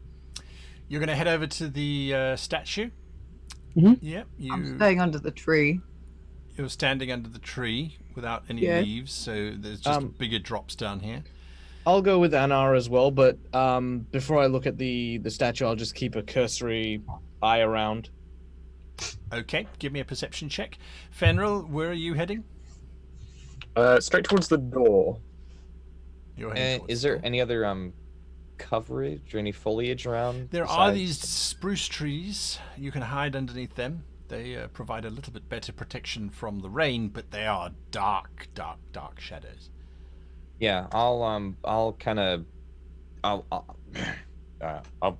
come on. I'll push like Will into the bushes, kind of like roughly, just rough, and then I'll hide within the brush a little bit further away from the crying, sniveling hobbit. All right. And I missed second breakfast. You haven't had second breakfast for a while. That is a 21 in stealth. All right, you have disappeared into the foliage. Anar, do you need to make a check for your stone cutting, or is it a natural dwarvish ability? It is basically a history check with expertise. All right, make your check.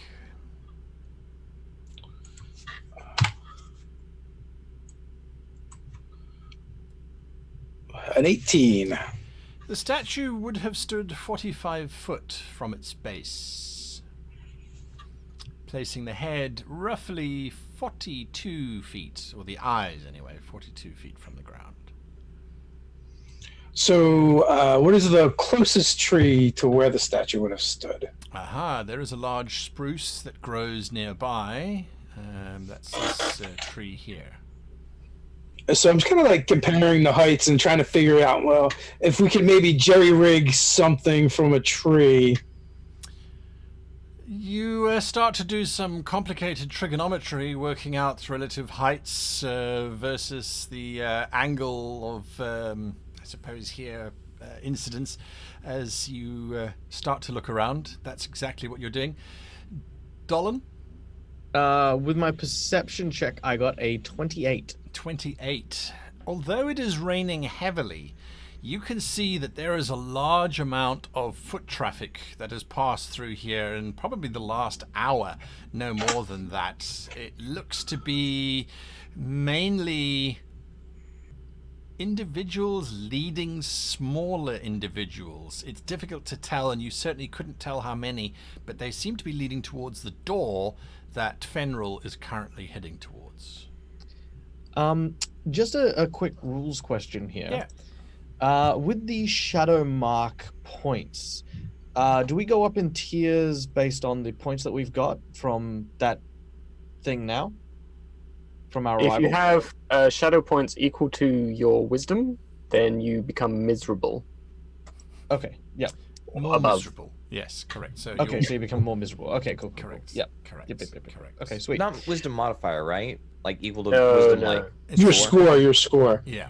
And then the bad things start happening when you make ability checks. And Oh yes. Right, was but gonna then say, you go if up. it was Then you go up in the tiers. Correct. Yeah, if it was Oh. wisdom modifier, we'd all be going crazy every round. Yeah, that's what I was. Yep. That's what I was curious about. I was like, Correct. Okay. Ignoring our forgot own we have shins. I'll, disadvantage on our checks. I was about I to remember that. just remind everybody, you have been making your rolls with disadvantage. Advantage, yeah. Yes. Perceptions and that sort of thing. All right. Still 21. I just did it. All right. So yes, that's what you notice, Dolan. Dotland's going to make a small animal sound towards Fenrir to try and grab his attention. Fenrir, give me a nature check or an insight check, your choice. It's got a Scottish slang to it. Laddie. 9. Yeah, you have no idea what this deranged animal behind you is doing. What are you doing? You can see the I- doorway is slightly open. Yeah, I kind of wheel.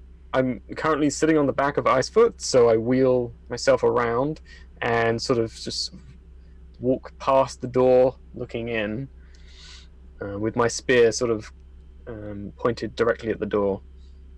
Okay. Give me a perception check.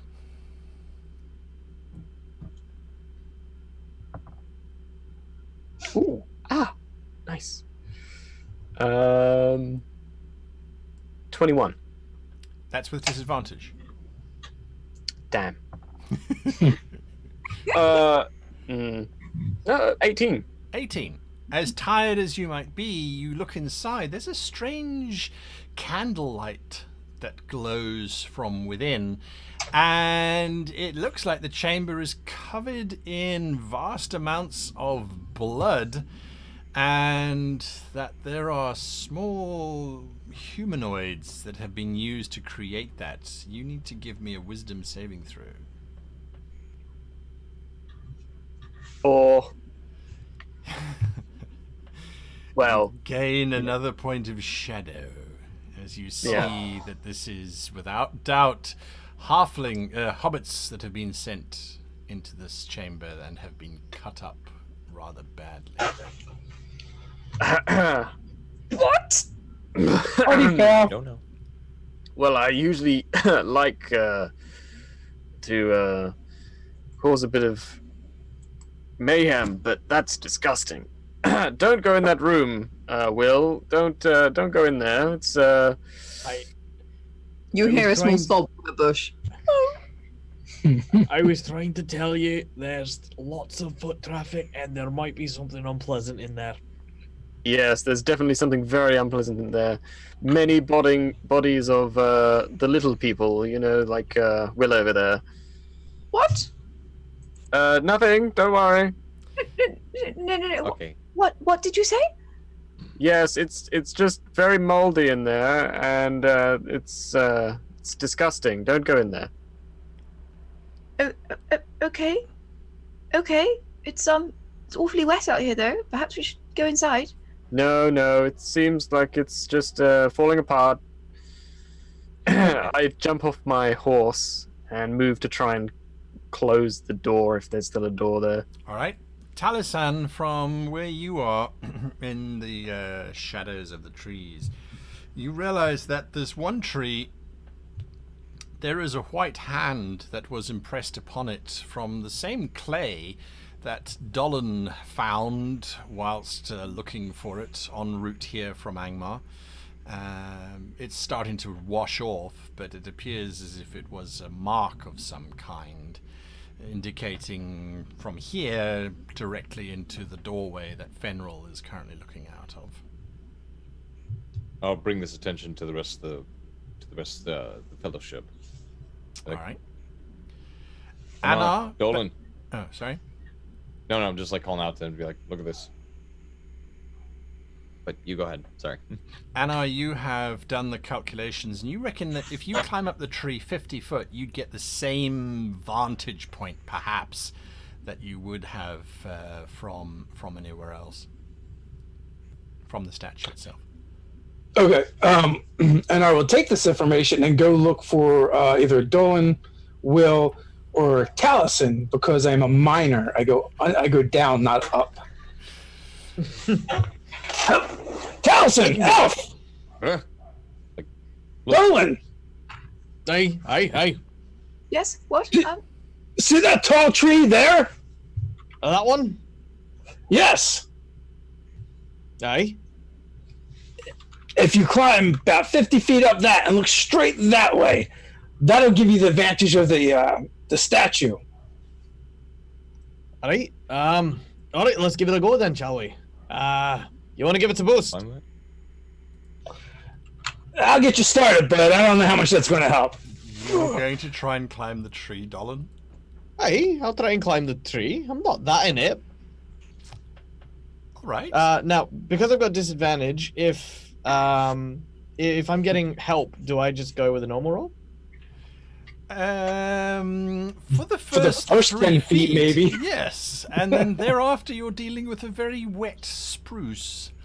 Okay. So, I'm gonna pull out my dagger and kind of use it as an anchor point as well, while I'm climbing at the same time. Oh, well, wait a moment, because I do believe that we could maybe use some rope and tie it around and winch you up, and then perhaps when you fall you won't hurt your backside. Ah, Taliesin, I really That's thought that's Allison would elf do it. talk, I was like living trees Yeah. some of They the won't time. take their time. Just let them go. yeah, I wonder what Taliesin makes of this. We could use ropes and daggers to climb trees. It's like, what? Like, All right. That is a 19 on the straight flip for the first one. Sure, you get 10 feet up. Okay. You've got 40 feet Dolan to go. takes another deep breath. I'm gonna. This is now with disadvantage. That's a natural 20, which is gonna go away, which makes me sad. That's a 17. All right, 20 foot up. can I shoot like some arrows in the tree to maybe help give him like a grip?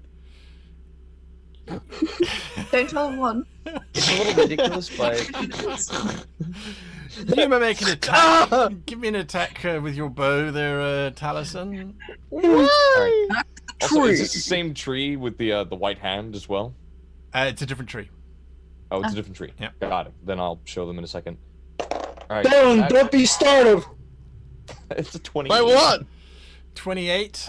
You need to deal damage greater than 5. Okay. That is 10 points, yeah. The arrow embeds itself exceptionally firmly in front of you, Dolan, as you are slowly making your way up. Give me Great, another. Hans Wiggly Beard. Give me another acrobatics or athletics check as you climb the final. Do I get any? distance. Do I get a bonus for? Let's see what your roll is first, because arrows are not exactly designed to be held upon True. under the Okay. weight of a dwarf. Okay, the first Yeah. one, the first roll I've rolled is an 18. The second roll is a 14. The 14, the arrow snaps as you grip the back of it rather than the base of it. Could I use my inspiration point to take the first figure instead of the second? You have to re-roll. I will re-roll. All right, and that, I think, lets you out of inspiration points too. It is burning my last inspiration Yeah. point. Okay. Yes!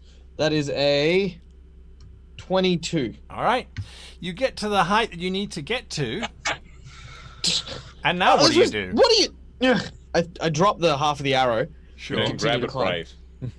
right. I did not grab it right. I tell you, grab you right. I'll climb up to the That's- top that's and gross. I will. Anar, was it that way? Disgusting. There, just there. It's all right. I'm gonna. Why are they shouting? I don't believe we should be shouting. They He always is 50 foot up a tree I'm 50 Well, feet. in sure. driving rain. Yes, but and I just yelled in my ear and it was awfully painful. Oh, Oh, sorry. He'll do it again. Yes, I believe so. If only you were Sorry. taller.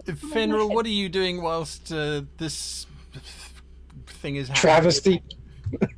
So I'm by the door. I've got enough Yes. of Icefoot. I've put my great spear sheathed along Icefoot, and I've walked to the door. I was trying to close it, but now I have a much better look of the inside. You Can do. I see?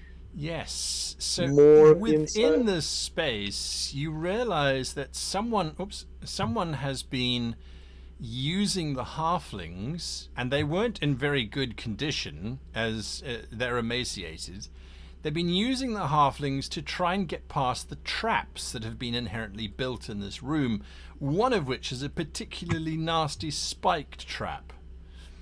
But that obviously they succeeded after probably 4 or 5 attempts, because the room was littered with different types of traps, the pit trap being the most obvious, and that allowed them to eventually access this altar at the back, where you can see there were bits of paper, there's an old statue, fairly small statue as a matter of fact, and several lumps of candle which still gutter and flicker in the wind from the open door.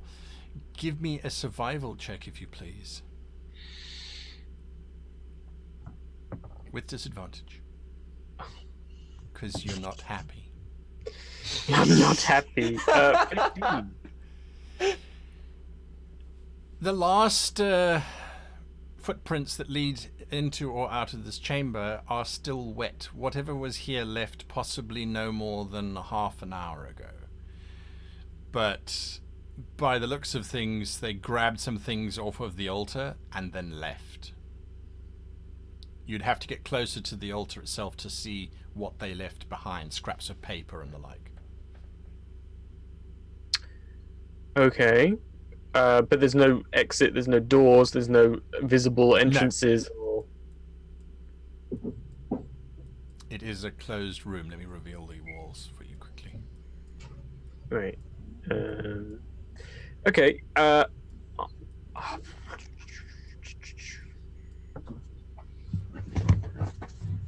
Okay. Well, Fenrir's not that clever.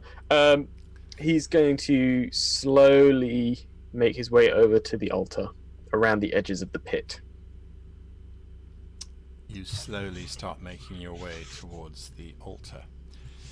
Would you please give me a dexterity saving throw as you realize something rather horrific?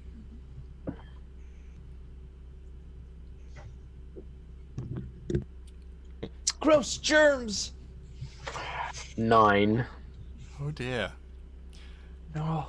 There is a strange bit of dwarven stonework at play here, and as you step into the room, you realize that the rubble and the antiquity look is all fake. The floor is pitched at 30 degrees down to the pit, so what at first appeared to be assured steps suddenly becomes a slip and a slide, and with your dexterity saving throw, it is a rather short journey. You can give me an acrobatics check as you plunge over the edge of the pit to try and grab what little you could to stop your descent. That's not going to help me in any way. You can't hit the table, you can't grab the ledge. If you can't hit the table, yep. That was a 2 plus 2, so 4. I'm sure it's fine. I'm sure it's fine. Yes, Right. you slide horrifically down into this trap and are impaled upon the spikes at the bottom. If the damage was not bad enough, for it is not terrific damage, you take a total of 15 points of damage as these spines and spikes stab into you. It is the unfortunate visage of at least 6 dead hobbits staring at you, their faces locked in terror. That is particularly sad. Oh, Outside, the tree climbing expedition is busy shouting at one another. Look left, look right. What are your instructions, Anna, to Dolan the deceptively agile? I will try and give him. I will use like dwarven survey speak to kind of give him more precise instructions. Dwarven survey speak. I like that. Would that be a history check? Or I don't know, DM. No. As a matter of fact, it's a traditions check. Give me a traditions check. And Dolan, you need to give me an equally tradition check to see if you speak the same mine lingo. So, as dwarves, is it you possible don't I could use my mining tools proficiency? Yes, of course. Absolutely. Rolling Excellent. twice, the lowest is 14. All right, that's absolutely fine. What did you get, Anna? All right. This is going to be a disadvantage. I'm sure it'll be fine. Oh, it didn't make much of a difference. So 16. 16. The two of you quite happily collaborate using your strange dwarf speak as to where you should be looking. Whilst that's going on, Will, what are you doing? Do I hear Fenrir? I've got Yes, 16 on my yes, perception. you do hear Fenrir screaming as he slides down into the pit. I run towards Fenrir. All right, Yeah, Taliesin? I have the same passive perception, 16 as well. Okay, so you're also going to rush towards the sounds of screaming? Yeah, for sure. All right. The two quantity surveyors are left to their own devices as they start seem happy. to Well, look. can we quickly like shout out to them, just be like, something's wrong? Like on What, the way you out. want me to jump? I'm gonna stay here. You are frantically looking. Both dwarves, could you please give me a wisdom... Give me a wisdom saving throw. Oh, good. That's at least not a disadvantage. Yes. Oh, it's not a disadvantage? No, saving throws Okay. are different. Yay. Okay, so that is 15. 18. Between the two of you, you suddenly realize that you've only got the second half of this particular riddle correct. What was the Oh, yeah, first half? Doesn't it have to be at the specific time of day? Or it's like by the light of this old dead guy's something? I mean, he worked with Shadow, right? Maybe we should be looking at this thing at night. Well, it's overcast. You got a lantern, maybe? Do I have a lantern in my travel pack? Do you have a lantern in your travel pack? Roll a d20 for me. That is a 4. You do not have a lantern. I in your don't travel have a pack. lantern! Those would Why would you probably... climb all the way up there without some kind of light? Clearly, the riddle said light. Look, I figured I can see in the nighttime. Why do I need you? Do you carry a torch when you go into the mines? Of course, it's dark. Rubbish, you're a dwarf, you can see in the dark. What do you think this is, 5th edition? Aye.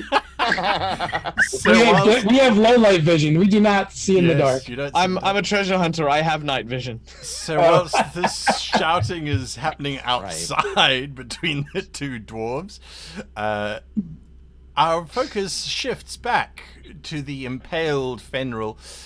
Taliesin and Will, you both arrive at the doorway from which the sound of Fenrir cursing and muttering is emanating from. Taliesin, I need you to give me a wisdom saving throw. And Will, I need you to give me a wisdom saving throw at disadvantage.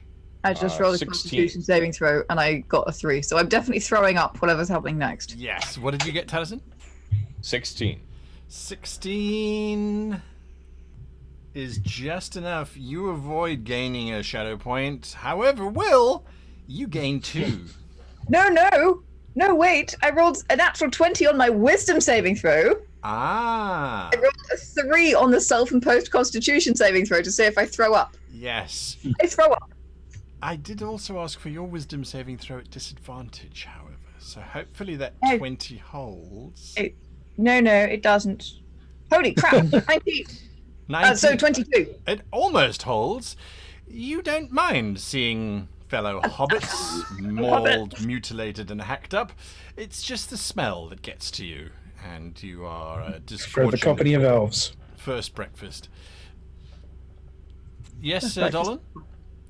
The room's at a 30-degree incline, right? So when she like throws, when it throws up, it's. I'm assuming she's outside. Oh, okay. Yeah. Yeah, he's outside. Yes. Thanks, Taliesin, Will, this is you are seeing inside this space.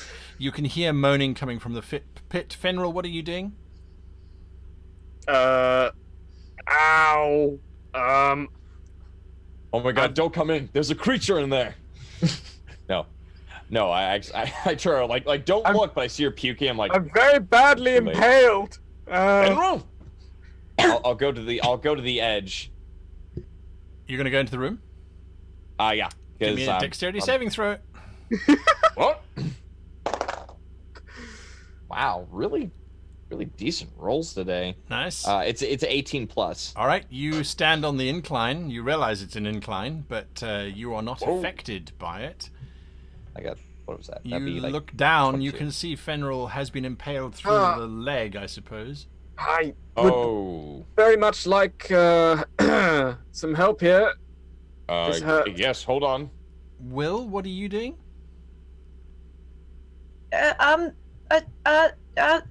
you okay, Fenrir? I No, did step forwards. no, not You're at going all. Yeah, by Dex- one step. Dexterity saving throw, please. What's happening? I Disadvantage, couldn't warn right? her. No disadvantage. No disadvantage. No. 19. 19. You also stand on the incline looking down at the human who apparently can't stand at a 30-degree incline. Psh, what's up with that? She's like, I'm That's used to got the sitting on horse. horseback. I do not trust my own feet. Will, Tiny. yes, you are watching Fenrir. You are unrolling rope down to him. Taliesin, yes. sorry. I'm gonna just roll down and be like, grab onto the rope and grit your teeth. No, it's fine. I'll pull it off myself. Ah! Crap! Okay, yeah, that really hurts. Please. Okay. Wow. I'm gonna need your help with this. Yeah. Me? Yes, of course. Keep on with me, Will. Yes, of course. I have the rope. All right, Hey, two of you with start pulling. disadvantage. Please give me an athletics check with disadvantage. Am I helping him, or are we doing it together? Combined. Combined. Oh, Yeah, so Taliesin, what did you get? 7. 7. Oh wait, no, that's not correct. I'm sorry, my bad. 4. 4 from the mighty Taliesin, and Will pulling, With- tugging. Disadvantage 7. So 14 combined, you drag very slowly Fenrir up and out of the pit. And he lies next to He's you had second breakfast. briefly. Ow. I'd like some breakfast. That would be lovely. I don't think you should talk right now. In fact, I think that you should be very quiet and stay very still. And I just try not to scream. All right? It's just a scratch. It's leg. fine. And possibly not on a 30-degree incline, because there's a propensity to slide down towards that spiked pit again. We'll have yes, to take him out of that's here. not entirely sure why. All right, you quite easily managed to get out back into the driving rain. And so, Will, you're going to start tending to... Yes, I am going to use my special scholarly abilities of healing. So, can we wait for 10 minutes, please? Back to We the have to- screaming tree. Anar and Dolan. Do you got a rope? Tie a rope off, lower yourself down, and it'll be easier to get back up there with the light. We can't hear you, Dolan. You're muted, Mike. I know you're really high up. You gotta yell louder. Sorry, I can't yell loud enough. All right, with all the rain, you expect anything to really stay lit up here? All right, I'm coming. Well, you wait. I'll come down to you. I'll come down to you. I'll come to you, and I'll tire myself off to the to one of the very sturdy branches, and start to. Sorry, I couldn't hear you. There's all the rain. It was in my ear. I was 50 foot in the air. I know we never have these problems in the mines. We don't. Because You it can never see the rains hand down there. signals. It's all hand signals. So Playing telephone with dwarves. Hey, all right. Now, if I'm not mistaken, the rune, the riddle, that little thing there, it said something about the light or what have you. Maybe it's a time of day. Maybe it's the light from. well, wasn't this guy trying to mix shadow and light? Maybe we need like twilight or something. Like, dawn or Maybe, dusk, you mean? early morning, late, the evening. Hey, that's a probably. You know what? That's probably a nail on the head. That is. Yeah. What So time? what do you think? Oh. What do you think comes first in this guy's book? Think he's going to go with the twilight or of dawn or the evening? Can I make a riddle check to hazard a guess as to dawn or dusk? That might be the most likely of the two. You two can both make insight checks, absolutely. Nope. Just no. With disadvantage, if you recall. Yup. Oh yeah, disadvantage, of course. Insight. That's wisdom, right? Yeah. It's 5. That's a 10. There is much debate going on from next to the tree as whether it's morning, is it, what was it, sunrise or sunset, dawn or dusk. 10 minutes has passed quite easily while this is happening. Taliesin, are you staying with the wounded Fenrir and Will, or are you wandering over to the two dwarves who are arguing over it's the day? Yeah, shit, what yeah, do you think? because I want to bring up the hand signal again. I'll go over there and see what's going on. Debate is Okay. going on. Look, I'm telling you, it has to be dusk because the moss that's growing on the statue is facing westwards. If it's facing westwards, it means the temple was built when the light was strongest. Meaning, because he's died, you want it in dusk. Yeah, but if it keeps raining, it's not going to matter which one we try because it's just going to be the same. It's just gray. It sounds Oh, like true. moonlight to me. But look, if we stay here any longer, the halfling's gonna turn into a pumpkin. Look, there's something else I want to bring up. That last dwarf that we saw back there with the trove of orcs, I believe that atrocity back there was his doing. Well, first of Clearly all, has his hand. The white chalk hand that he placed upon that shield before is on that tree behind this larger one. yeah, first of all, Towson, let's get one thing straight. That, whatever it was not a dwarf. Hey, No dwarf, your self-respecting dwarf, will be seen with orcs. And carrying all these hideous smelling weapons. distance. Deny So, yourself the truth.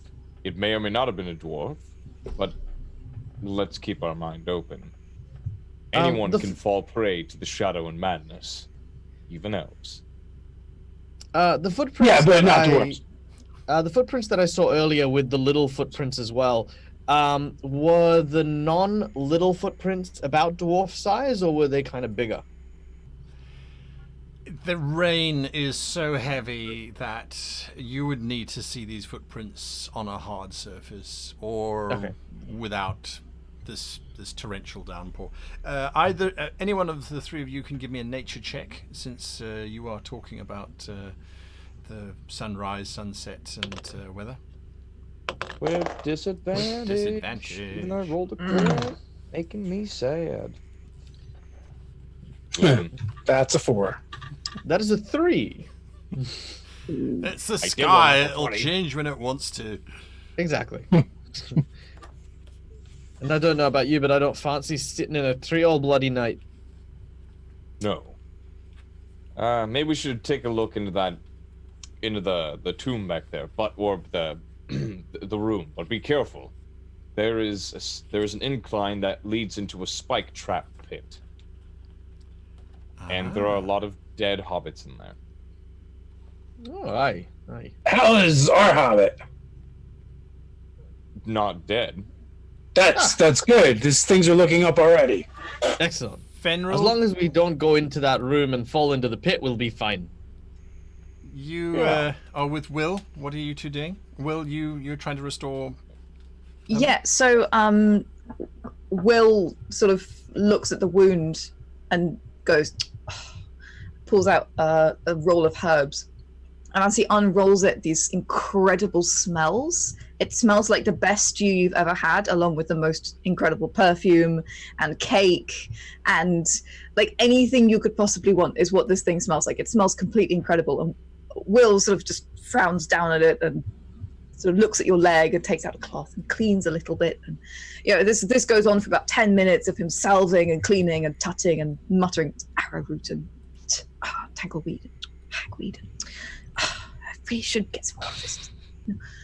You might squeak once or twice as he pokes you in the leg, but by the time he's done, you realize that actually it feels pretty much good as new, and you heal 15 hit points. Okay, cool. That's why you bring the hobbit. I kind of. Yep, that's good. All right, thank you very much, little hobbit. Thank you, Will. That's very nice of you. I saw some footprints leading out of this little cave. I think I'm going to investigate around the edges of this place. You should come with me and stop me from walking into a trap again. Yes, I will come with you. I don't want to stay here by myself. Good Yes. idea, because bringing the hobbit is the opposite of bringing the hurt. That's true. That's true. Yes, the hobbit brings the healing. So can I? I Herbs. know it's raining and it's Yes. torrential, Yes. but I'm looking around the area and sort of moving down maybe towards where the statue's been broken off. Okay. Not necessarily looking for footprints, but just looking for, I guess, where those footprints might have been heading, or if they've been going in any other kind of direction. It's not too difficult to discern. It there don't seem to be a lot of footprints here, and if they were, they've been washed away, but definitely not like the traffic that's been headed towards that singular door. Lots of traffic heads that way. Down here, you barely even see a footprint towards the base of the statue or beyond. You can see that the side of the tomb is built into some rocky crags, and that seems to continue down and around again into darkness and foliage. It's a circular dome, as you like. I has a question. Yes. Are the feet, so you know how when statues break, usually the feet remain on the plinth? Has that happened in this case? Can we see the direction the feet are pointing? In the direction the feet are pointing, yes, you can. They're definitely pointing towards the tomb. Okay. It looks as if it's almost been pushed over sideways. Yeah, that was my question, because I don't know if they're in the right tree. Yes. They from the Cool, look at this position one. here, Right, looking see. at the tree, if he gets to the right height, plus taking into account that he's an extra 20 foot back from the statue, yeah, it probably would simulate the same sort of effect. So they are pointing in the right direction. That's what I wanted to check. Correct. Yes. Cool. Yes. Again. Can't believe you question our dwarven engineering. Some people. Speaking of dwarvish engineering, Fenrir and Will are down that way. The three of you, have you come to a consensus yet as to what your actions should be?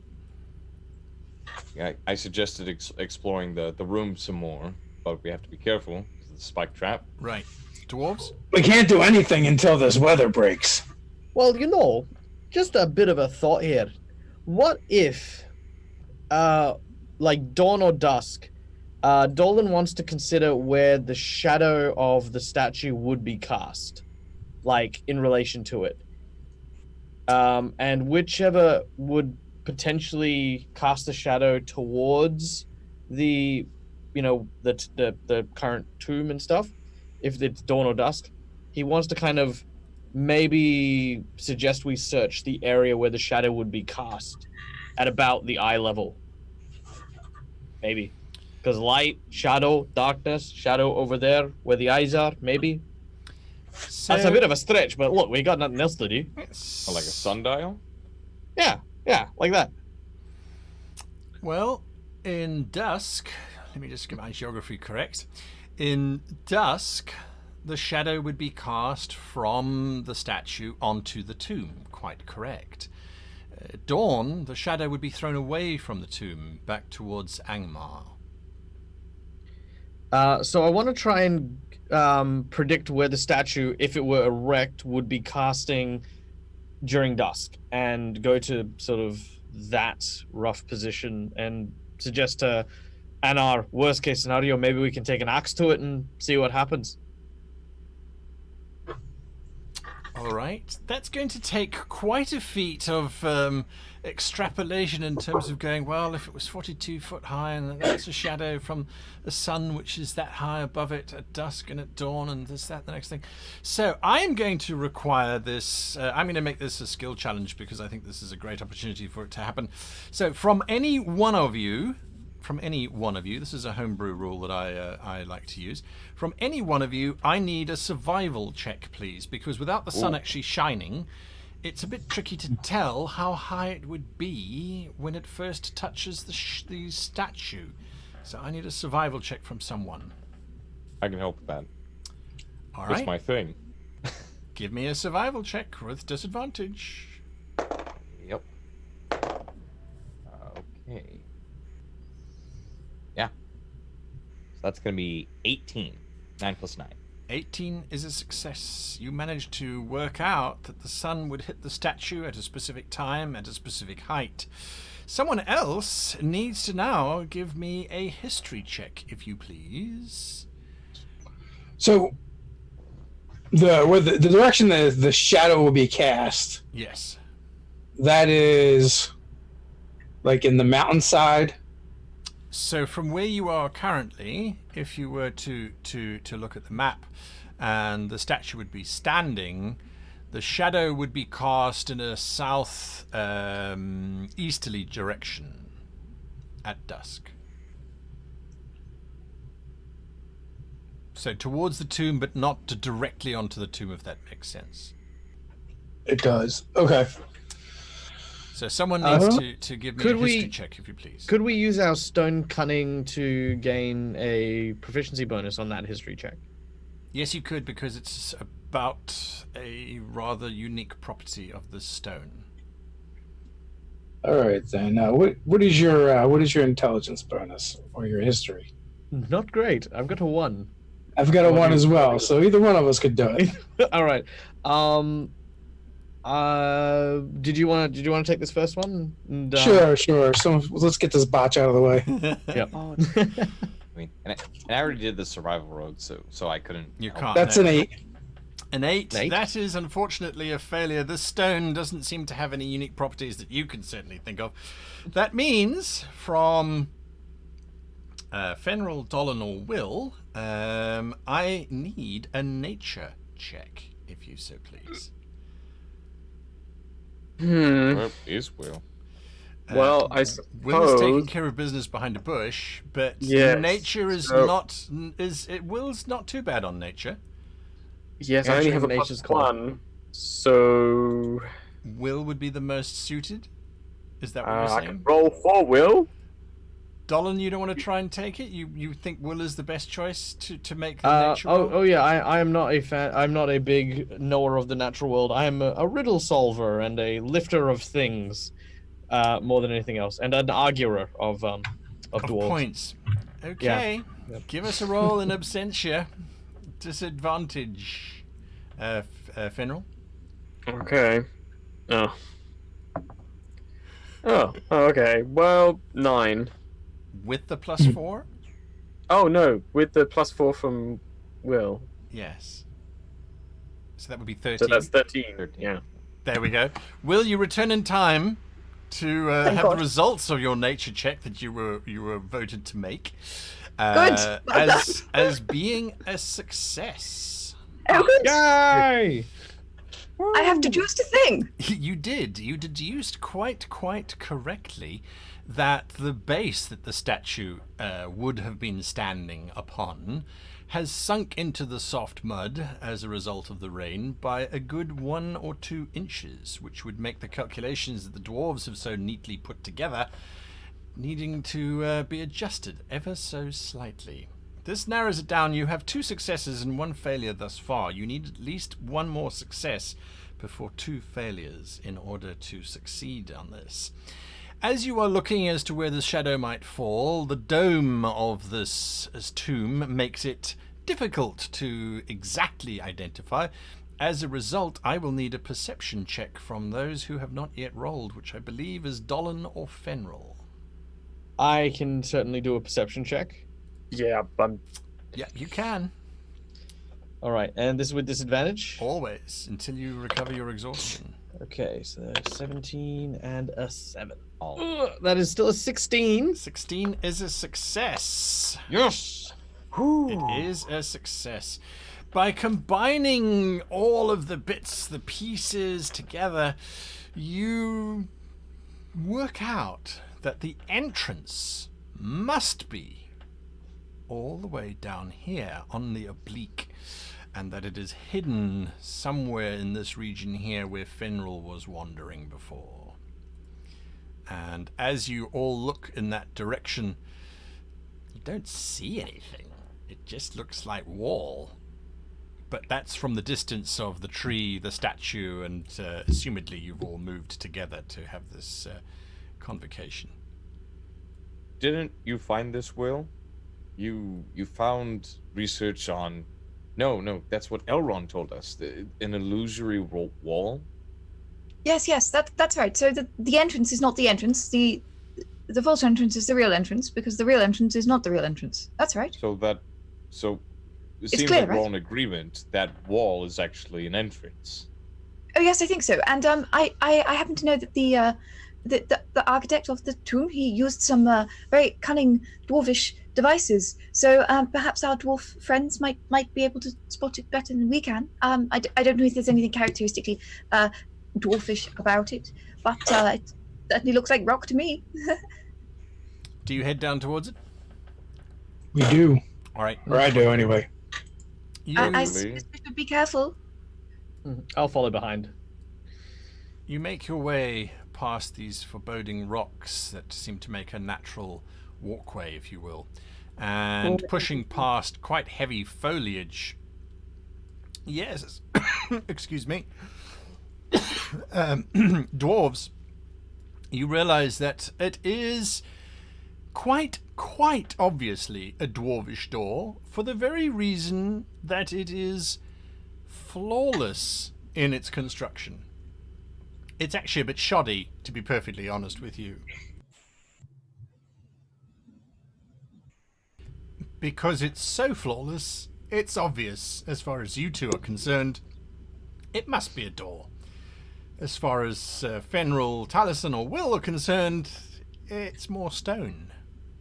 Yes, it's definitely rock. We found some more rock. Yes, it's a lovely piece of rock you've Is this discovered. the one? See if we can't find the way to open it. All right, give me an investigate check, the two of you. Is this stone cunning? Yes. That is good, because that is much better. It's Right. a 6 for me. It's a 9. What did you get, Dolan? A 6. So Yes. tired. That tired. The Yeah, sun so tired. starts to set somewhere, causing the shadows to get longer and darker. The two dwarves are standing looking at this wall going, it's definitely a door. All right. You know what? I've got a plan. Anar, hit it with your axe. Wait. Dolan, you know that will not get through a dwarvish door. Yes, Will? Well, I can learn stuff by rolling dice because I'm a scholar. It's one of my powers. Do you have a name for that, or is it just Yes, it's called learn stuff. I'll learn stuff. It's called Reading Rainbow, and that is how she knows. What is your ability? No, it's part of the news from afar perk. But as part of knowing stuff in general, as my scholarly abilities, I can roll a +5 when I'm trying to figure things out once per adventuring phase, and I think the moment has come Alright. because I want to get through this door. The So- moment has indeed come. It's always a door. It's a door. It's because it's a Our door. nemesis. So law, investigate, Law would be appropriate for this one. Questions? Yep. law. So at disadvantage, but with a +5. Yes. Great for me, people. Oh, really? Okay then. So that would be 18 +5 would be 23, That's plus my more than actual sufficient, lore ability, which is another +3, lots. going to be 25. The dwarves are looking, tinkering, hammering, and yet once again a little hobbit comes along and is idly looking at some perhaps crevice or crack and notices that there is a very small little ledge which, when depressed, causes the entire door to slide open. I understand. I'm also depressed. I tap Anar on the shoulder. Yes, what is it, lad? I think you need to press this. And I reach around him and I just doink. Oh, well, it's right at your eye level. That makes sense. You would see that there. Very I impressive. turn and look him straight in the eyes. Yes, I'm sure that must have been it. Fenrir, Taliesin, what are you doing while the three people who can barely make 4 feet are standing in the doorway? Well done. I'm very tall for a dwarf. I'm 4'9". Let's get in here then. I'm very wet and very grumpy. There's a I- nudge we should be- from behind you. Oh, I'll go in and I'll Fennel. sort of shake. Yes. There's a certain horse looking at you very angrily. It too is tired and wet. You can come in too. Come on. It pushes past. Icefoot's the first one in. as everyone sort of crowds in. As you get inside, you can see it's quite a narrow passageway. It's only about 10 foot in width completely. And with the horse inside there, there's very little space whatsoever. There is a set of double doors, however, and they are open, and there's a green light emanating from within. How high is the ceiling? The ceiling is a rather curious Romanesque arched ceiling, so at its absolute height, it's 10 foot. Oh, I'll get on top of Icefoot then. The doorway does not have the same height. Ah, Back down to 6'7", I'm afraid. I see. Yes. Well, I'm quite dexterous on Icefoot. I'll just sort of lean. Lie flat. All right. Yep, it's fine. All right, well, let's not tally around here. I'll sort wait a of minute. very cautiously move forward. Yeah, I guess I'm in first because Icefoot is in front. I've got onto Icefoot. There's a lot of shuffling going along as there's this very large horse and rider. Excuse me. Let's. Oh, watch its arse. Talisman. Oh yeah, careful. Yep. Right. How big is the door? The door Through behind we us, go. the stone opening. The stone opening, it is 7 foot wide. Is it possible to cover our entrance with some of the foliage that was nearby? The rain will certainly do a good job of that. There is a lever on this side of the wall, however, which seems to be connected directly to the door. Yeah, I'm gonna close it. You pull on the lever? Yes. There is a definite seal. Made. Yes, Why? Can we get out? Well, certainly by the lever once again. Now look, Okay. because earlier, as I tried to point out, that dwarf or whatever humanoid person that was had a handprint here, has probably committed that carnage upstairs of your people. I don't want them following us inside here. I think they're already inside. But actually, I have a question about that because we know that door isn't the real door, and this door is the real door, and it looks like we're the first people to come in here. So, are we the first people to come in here? GM, God, I feel Sir? like we are. Possibly. I look down onto the floor to see if there are any tracks. There are none. Just Oh. dust. So we're breaking into the tomb that we were supposed to stop people breaking into, and it seems a little bit illogical. Well, yes, we seem to be the first people here. Well, I mean, let's not be too hasty. I mean, there still might be something of value in here that, you know, I mean, the dead may rest, but their gold can definitely still bring the living a lot of joy. I'm still here to dispose of that dangerous dark knowledge. We have Yes, And yes. destroy the dangers that all that as well. That's Or also- not destroy the knowledge, which is precious and should be revered. No, it that's- should I not. don't think we should disturb anything. We should just do what we were sent to do and make sure no one else gets in here. Well, we were sent to collapse the entrance to the tomb, so if we just collapse this room, then we've done our job, right? That is true. I believe so. I will begin. Perhaps we should spend the night here and. It's very dark Rest. and there's a very large horse in here. Are you sure that's a good idea? Can put the horse outside. That was a funny laugh. by the way. You get an angry Yes. whip of the tail, just whips across your face. We'll examine the door and see if it's something that can be operated from the inside. There is the lever that Talasan pulled, which you realize it's... You have to admit, the designer of this was obviously working in a hurry because they didn't even bother to hide the chain work very well. There's a large false panel which you can pop out and it shows you a counterweight to the door itself. And you reckon that if you were to simply sever this chain, admittedly from the inside, the door would just not operate. Severing it from the outside, of course, would prove to be a little bit more challenging, but with some engineering skill, it's not entirely impossible either. It'll just take a bit of time to rig. That would be the easiest way. If you wanted to actually collapse the structure completely, a few well-placed kegs of explosive powder might work. which Elrond did furnish you. It's part of the pack that he sent with you. Small little charges in case you needed to do something like this. I move forward with Icefoot into the next room. All right. Yep. There is some dexterity maneuvering through the door. The chamber within is flooded with a green light. It's quite pretty in a way. These lights extend the entire length of the corridor, and you can see that they are crystals placed upon stone plinths, and the crystals seem to be trapped green fire. However, there is a definite ominous feeling, something very, very, very sinister lingers in this area. You need to give me another wisdom saving throw, Finral, because you're so good at those.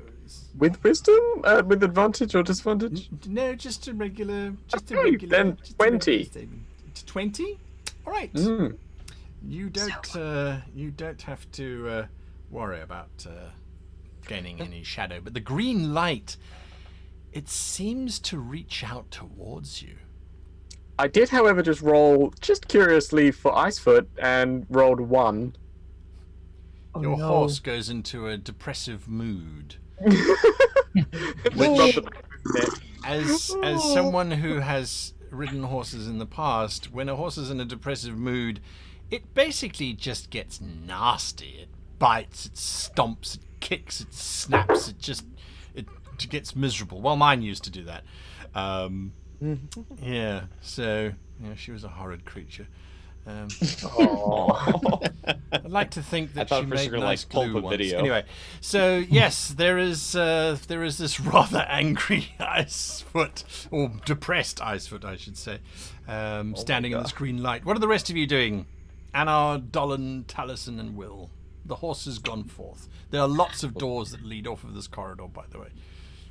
Some open, I some think it'd be closed. wise to go. If we go inside, we are going inside to get rid of all potential dark artifacts. And if we even just collapse the front of the tunnel, we don't want to leave anything potentially dangerous in here for them to find. Because with enough manpower, even collapsing a tunnel, they can certainly muscle their way through. I don't know. That's not really what Elrond asked us to do. And honestly, trying to collapse the whole place might draw more attention than scare away from it.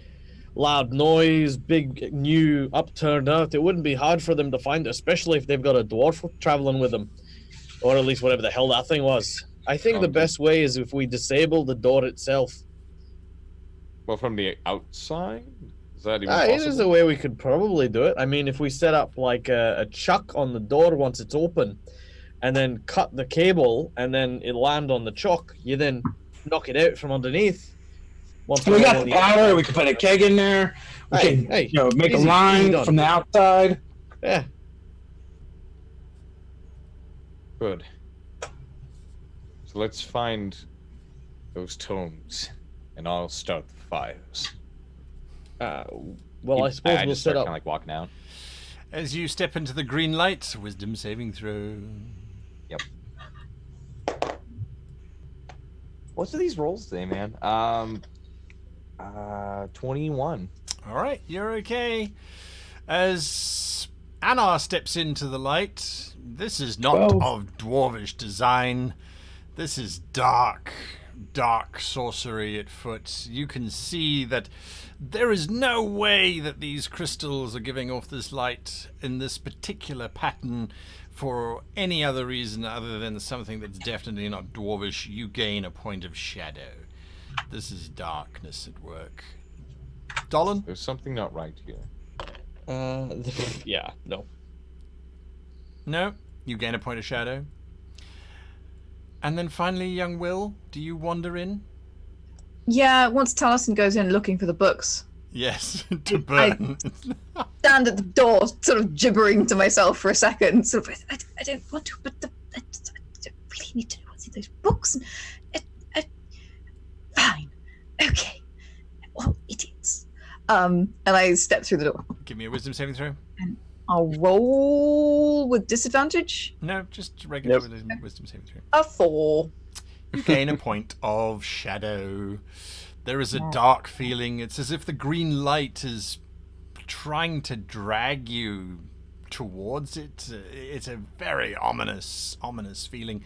The door directly in front of you, Taliesin, which is directly opposite the double doors that you walked in on, has an inscription written in common speech, Elvish and Dwarvish.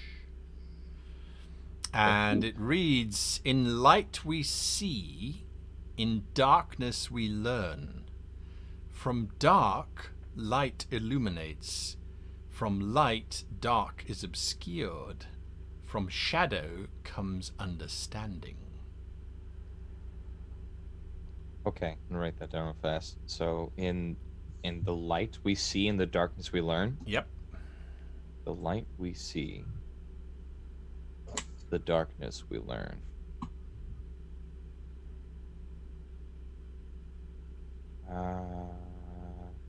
Sorry, can I hear the other two parts From again? dark, light illuminates. Dark lights illuminate. From light, dark is obscured. From dark lights obscure. From shadow comes understanding. From shadow comes understanding. Jeez. I don't like this. So much evil. No. Yeah. Otherwise, I'll bring there are this up several first. other doors that lead off of this corridor. I get off of Icefoot and sort of rub the neck and say, "Oh, it's fine. Just don't worry about it," and go off to explore the open door on the left there. On the left here. All right. You step into this chamber, and it's fairly curious design. It has a singular circular plinth in the very middle, with a strange half moon or half spherical shape excised out of the center of it, creating a very dark shadow. And lights, torches, I should say, illuminate the moment you step into the room, changing the light configuration so that there's this weird cross. You can give me a survival check. 15. The cross, you realize, is in alignment with the compass points, directly north, directly east, directly west, directly south, and across the central plinth. So there's something on the plinth. It looks like there's something that could be put into the plinth, or the plinth top is flat, and then it has a half sphere scooped out of it. So it looks like you could put something in there. Okay. That's what you're seeing. Anna, what are you doing? I am.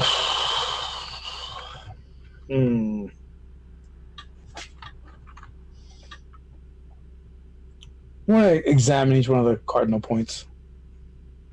In the passageway, or you mean in I'm going to follow them in. I'm going to follow Oh, them you're following him into the room. Okay. Mhm. Examining the cardinal points reveals that there are little columns covered heavily in cobwebs placed at those points, with the symbols engraved upon them of north, east, south, and west. And again, the central column with this scoop out of the top of it. The central. Is so the scoop is circular? Yep. And there's no no spheres in here. None that you can see.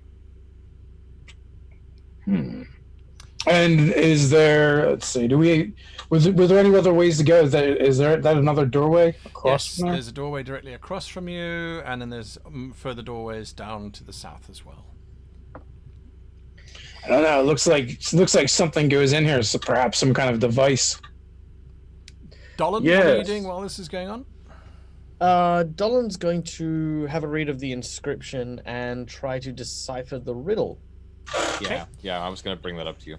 Both of you are going to do that. Will, what are you doing? You're muted. Blah, blah, blah, blah. Sorry.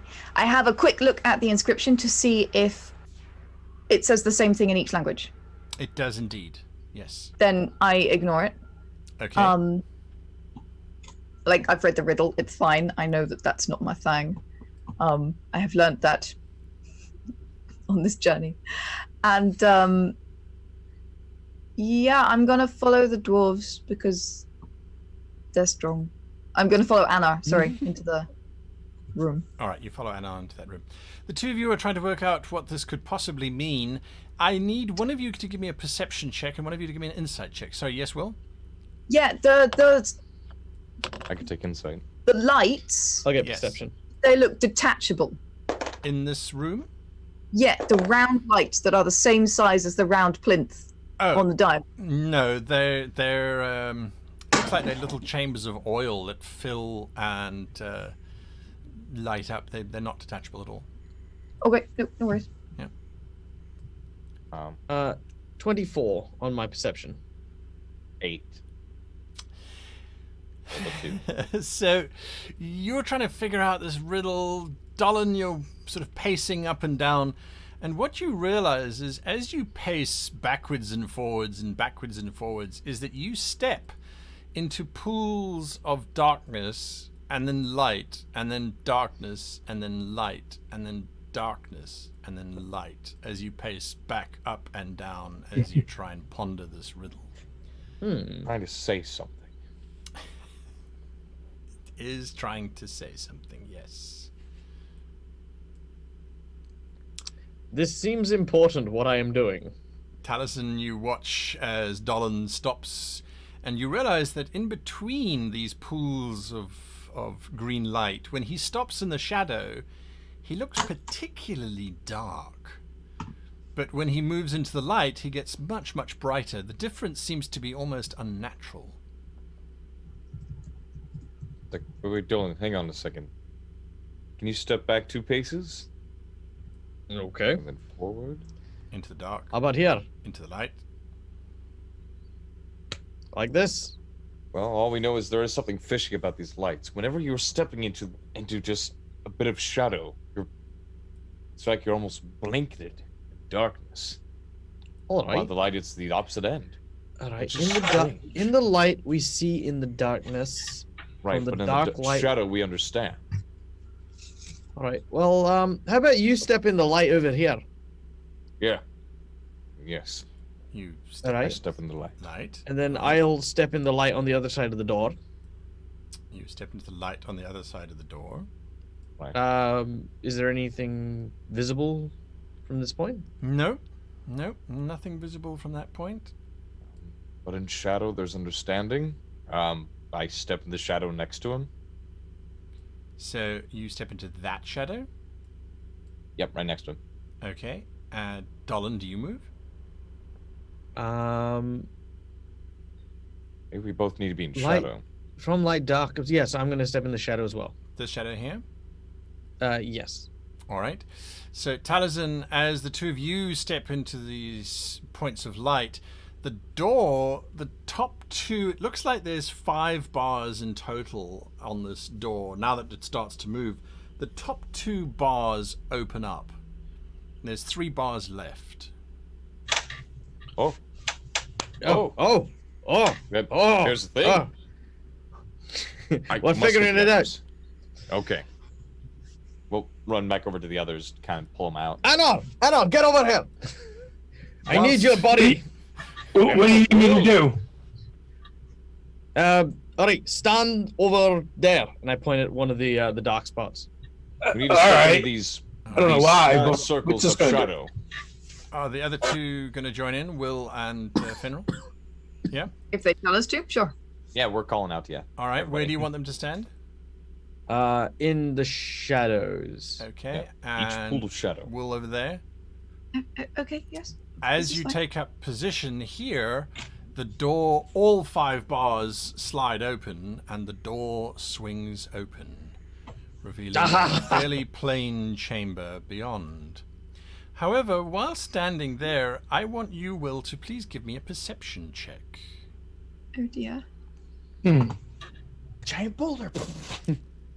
Yes, probably. Perception with disadvantage. As a matter of fact, with advantage, given that everyone's holding their breath whilst watching this door open. Well, I Well, rolled regular roll, not with advantage. They don't Oh, wait, stack no. that way. So just a 6. regular roll. Perception? So this is my thinking voice. 12. You think you can hear muttering coming from this wall? Which wall? The wall with this grayed out little passageway leading off of it. Oh, how terrifying. Excuse me, Mr. Fenwell. Sorry. I think the wall's trying to tell us something. Oh, okay. If you listen very carefully, it's saying something. Can I hear what it's muttering? Yes, whisperings of it must be indexed. It's got to be here somewhere. It must be here. Look harder. Oh dear, I think they're outside. I think they might be outside. Does that make sense from where we are? And No, it doesn't. This Nope. comes from deeper into the barrow, into the mound. I say, shh, shh, shh, shh. Come on. Oh, let's go. This way, this way. Yes. And I go down to the rest of the party and I say, shh, shh. I think I heard there was other voices. I think there are other I think I heard the people other here. You've heard voices, or don't tell me you heard voices in your head. No, I think they were guttural. Was it goblin-y? It was yeah, common speech. Common. Common, but maybe a bit guttural. Yeah. Yeah. Possibly goblin, I'm not sure. They didn't sound terribly happy, and they sounded like they were inside. Yes. They were all looking over for there? something. I didn't know what it was. It's anyway, I just think that we ought to be terribly careful. And yes, that's all. Yeah, I make sure I have my sword ready and my shield. I'll keep an ear out. All right. For the moment, let's investigate this room. And you continue down this chamber? Yeah. Into this chamber here? All right. Mhm. So everyone moves into that chamber. There's a door, but it is not locked. It opens up quite easily Mhm. and reveals another large door, which again, the dwarves take note is bad architectural design. Clearly someone was trying to figure out how to put a circle into a square. But the door that opens beyond that is this spectacularly large domed space. And there is a large central plinth around which is this tomb of the individual, supposedly. It's brilliantly illuminated by the soft light which seems to be emanating from a crystal in the hand of a very large statue which stands over the sarcophagus of Garames in the middle of this room. Stairs leading up to the, not the plinth, the dais that this coffin rests upon are there. But it is quite a large, very, very visually engaging space. Dolan, your eye is drawn automatically to a very large chest that rests at the base of the statue at the back. Ooh. I'm going to try and sort of carefully sneak and glide my way around to the back near that chest over there. All right. That's what you're trying to do. 5, 10, 15, 20. Fenrir? Moving straight up towards the stairs. All right, you're going to get there. Will? Yeah. Can I see any bookshelves? No. Writings, papery things? Nothing. Well, in that case, I'm following Fenrir because there might be stuff All on right. that. Taliesin?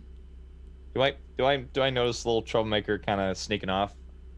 It's a giant room. Okay, because I got a pass perception 16. Sure. Yep, you can All see right, him. and I'm stealthily following him then. All right.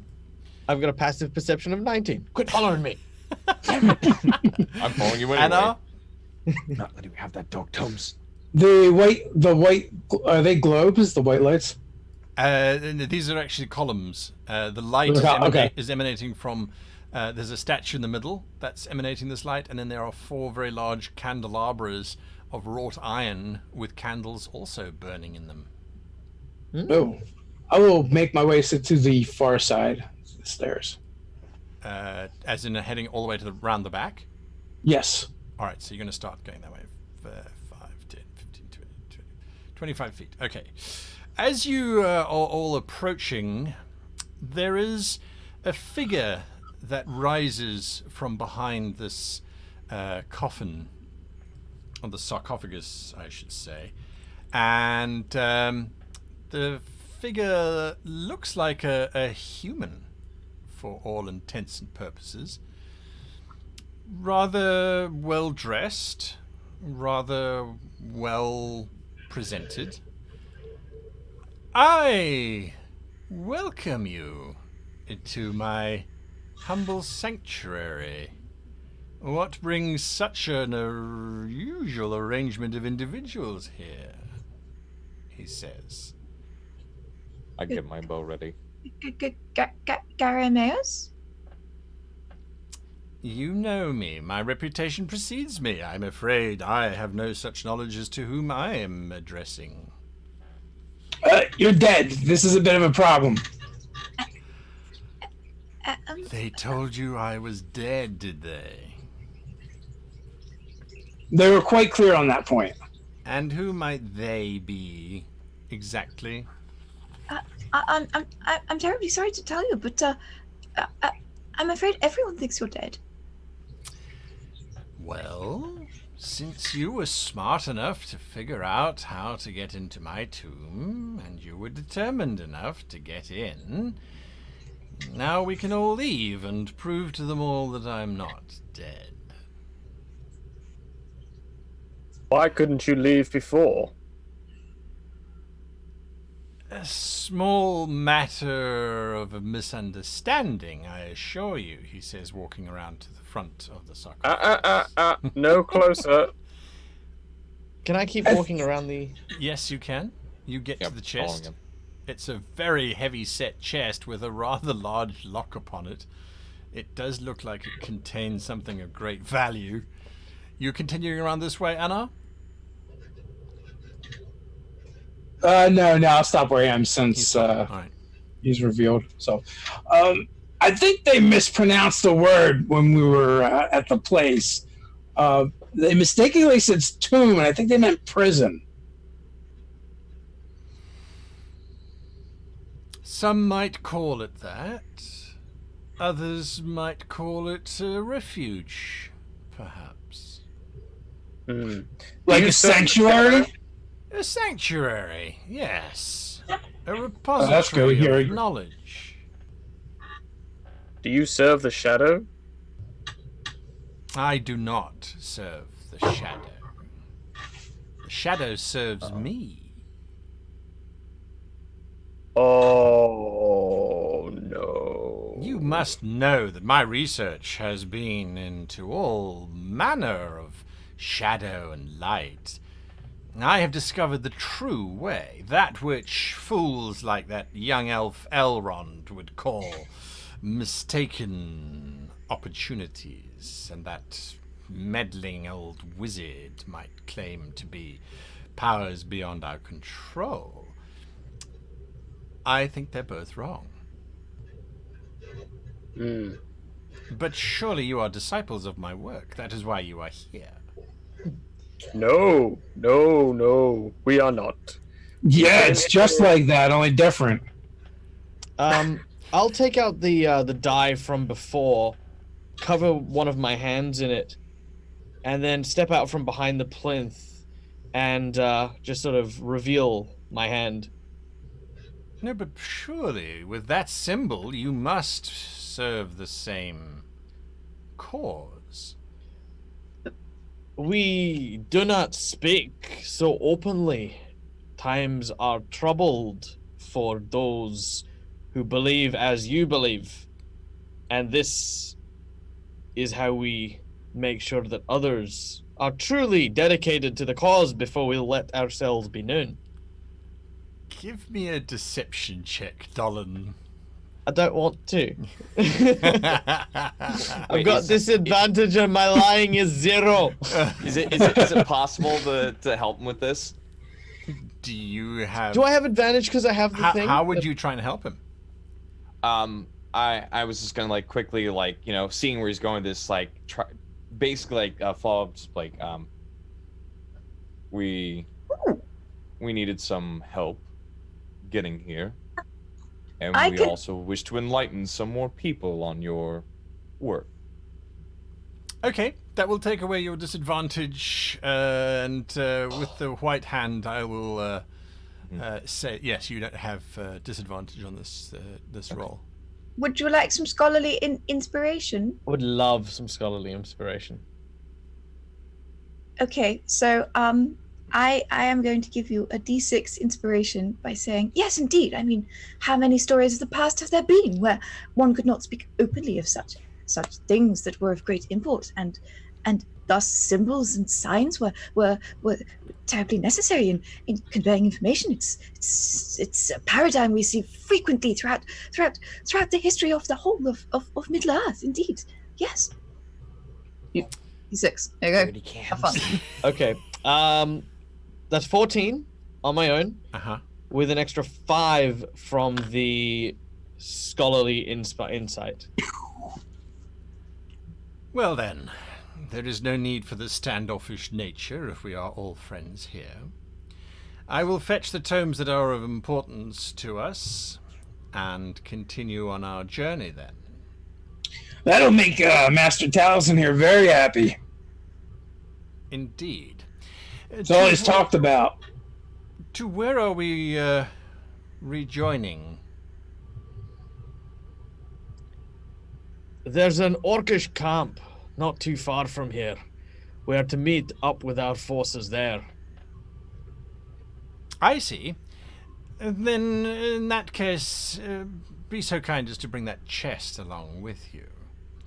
Oh, of course, of course. You heard him. Starts to sweep Take past the you. chest. Fenril, are you going to do anything? Yeah. Yeah. Is he walking past me, not bearing me any mind? He has dismissed you as being a manservant of some kind, obviously. But yes, as he gets closer to you, you get this incredibly cold feeling. Oh, good. Yeah, I'm just gonna thrust my sword through his heart. Just thrust your sword Yeah, through his preferably heart. he walks just past me, so I'm gonna stab him in the back, basically. Nice. You're going Very to. awesome. There we go. That's what you gotta do when you gotta do it. All right, make your attack as you stab him in the back. You have advantage on this attack. He does not expect it in the slightest. Yes, there we go. That's where the books are. 12 plus 7, so 19. 19 is definitely a hit. Do your damage as he cries out, "Ah!" As I see his blade slide into him, Yes. I call out, I think there's a reason they locked him in here and didn't just kill him. I figured that. I just wanted to grab the loot before he got away. I just want to know where the books are. Where are the books? What's where your are the damage, Fenril? No 10. time for books. 10 points of damage.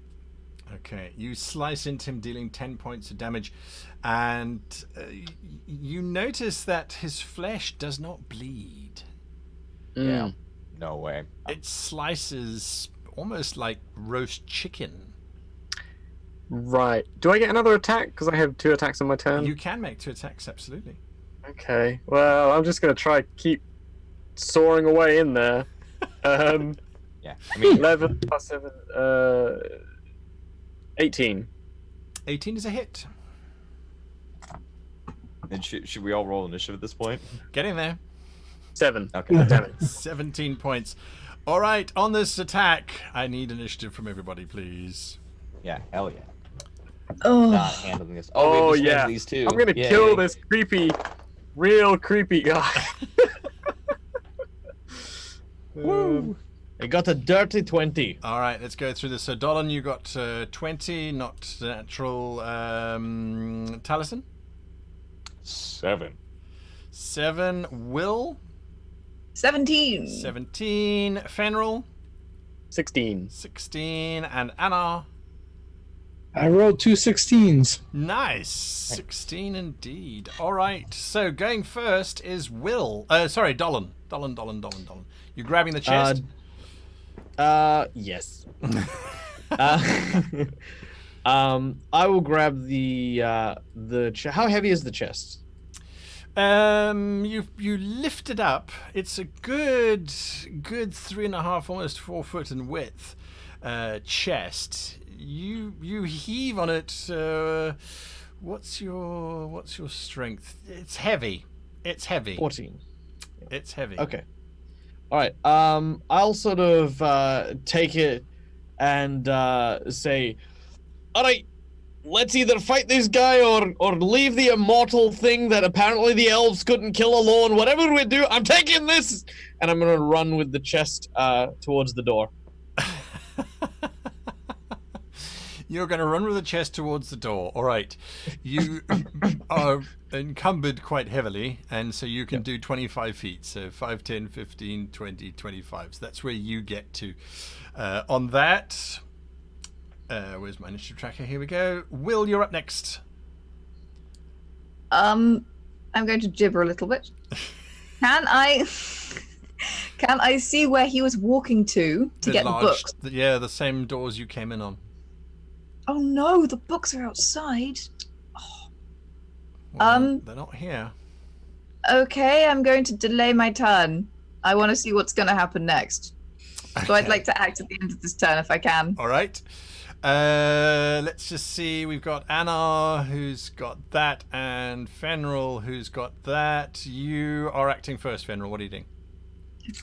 I'm gonna hit him again. This time I'm gonna fury. So I'm getting increasingly angry at the fact that I want to slash this thing to pieces. Make your attack. And I'm becoming much more just... All right. You slamming into him. 12 plus 7, 19. 19 is definitely a hit. Do your damage. Okay, 1, 5, 7. All right. You slam into him. Again, no sign of wounds or anything. Just this white flesh. Okay. So no sign of wounds in the sense that he's... Well, it slices open, but it's not like there's anything that comes out of it. It's just like now there's it's like stabbing a roast chicken. That's as much...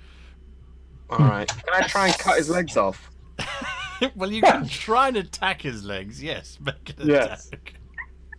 This got Monty Python so quickly. It always does. It always does. Oh, bite your legs off. What did you get? 13. 13. He is now wise to your attacks, and you swing wide as he dodges aside. Okay. Anna? So I want to start setting the kegs of powder. Ah, where? I'm thinking that I want to actually like the entranceway to this room. Okay. I would like to drop one and then just kind of like working my way out towards basically the outer doors. Fly, you fools! You can't stop him. The elves couldn't stop him. All right, so I'm going to put a little X here where you've placed your first keg.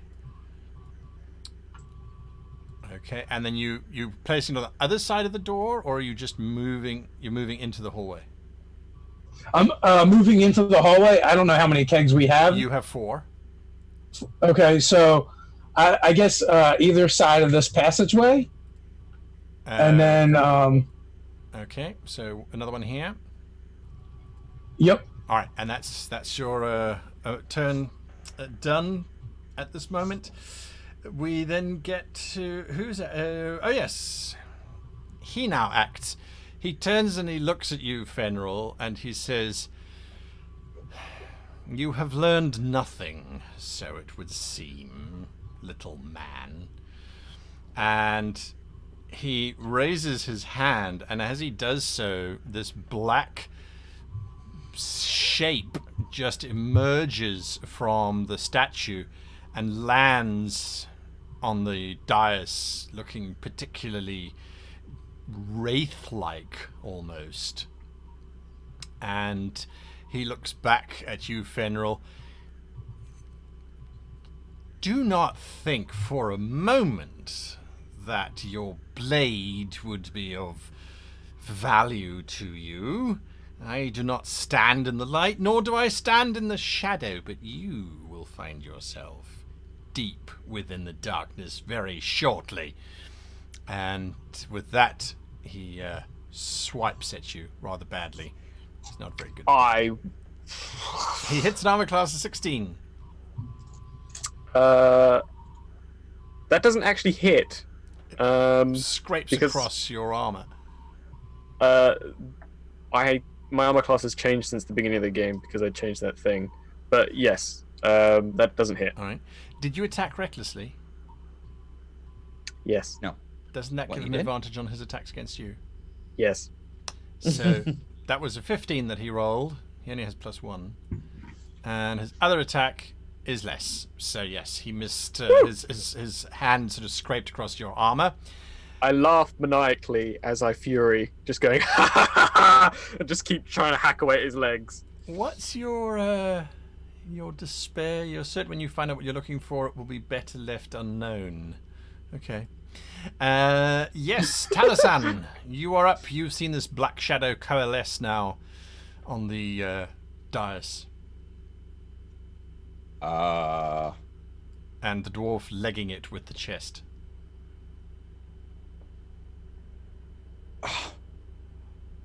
Like Taliesin is just absolutely like he's afraid. He's gonna start running after the dwarf with the chest.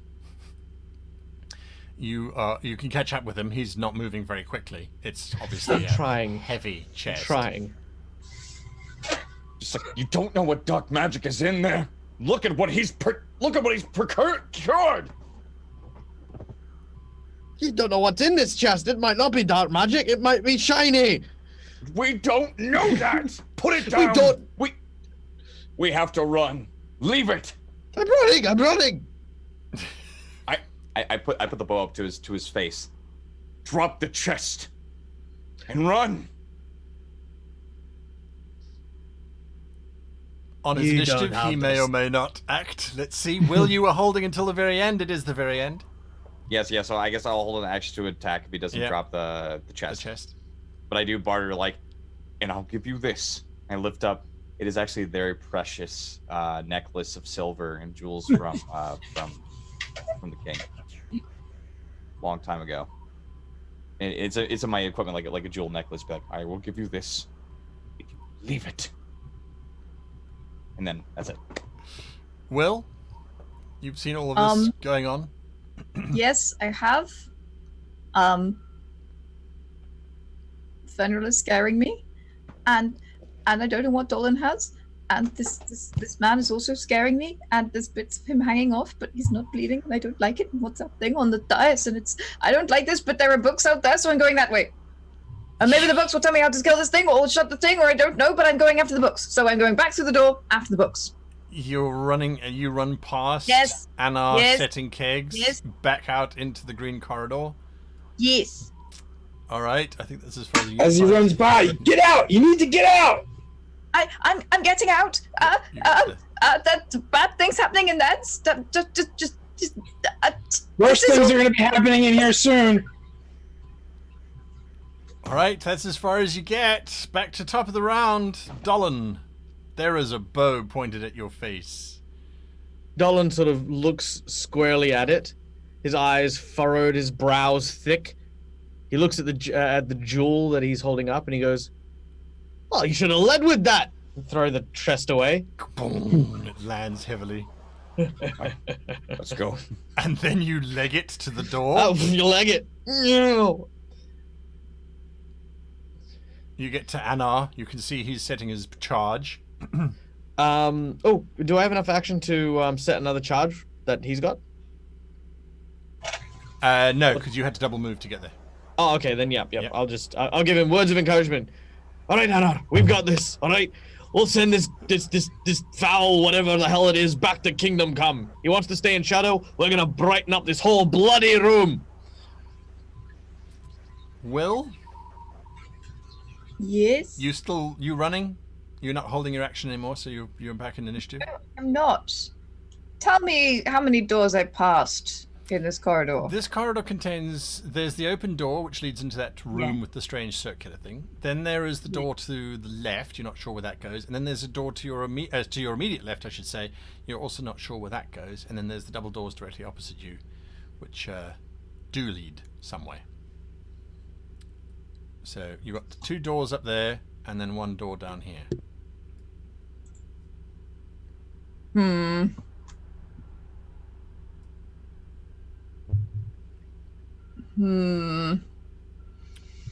going to hold my action again and gibber a little bit. Right. Fenril. Yes, well, I'm in a maniacally, almost happy mood as I cut away at this creature's legs or any limbs that. Right. I've seen that the hands are somehow a threat, so I'm just trying to chop off its hands. Make your as attack. well. Make your attack. Swinging wildly. Your quest to resolve against the machinations of the shadow continues. Yes? I got a 19, natural 19. I nearly got 20. So that would be a hit, I suppose. It's oh, yes. 26. Oh, yes. Do your damage. 7 plus 4 plus 2. So, 15. Slicing into him. You cut his arm, it hangs limply at his side. He looks down at it, he looks up at you. If you think that will stop me, boy, you are sorely mistaken. You attack again. 11. That does not. In actual fact, he kind of grips your blade for a moment and then just pushes it aside. The charges are... You've got 1 charge left, Anna, because you said you wanted to place another one on this side. Yes. All right, you have 1 charge left.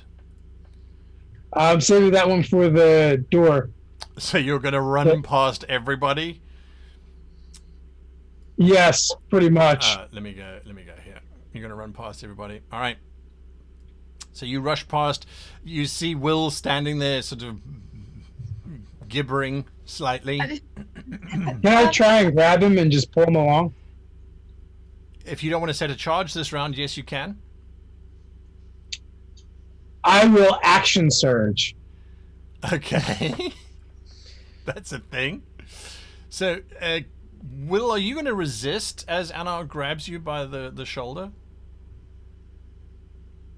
Do you know what?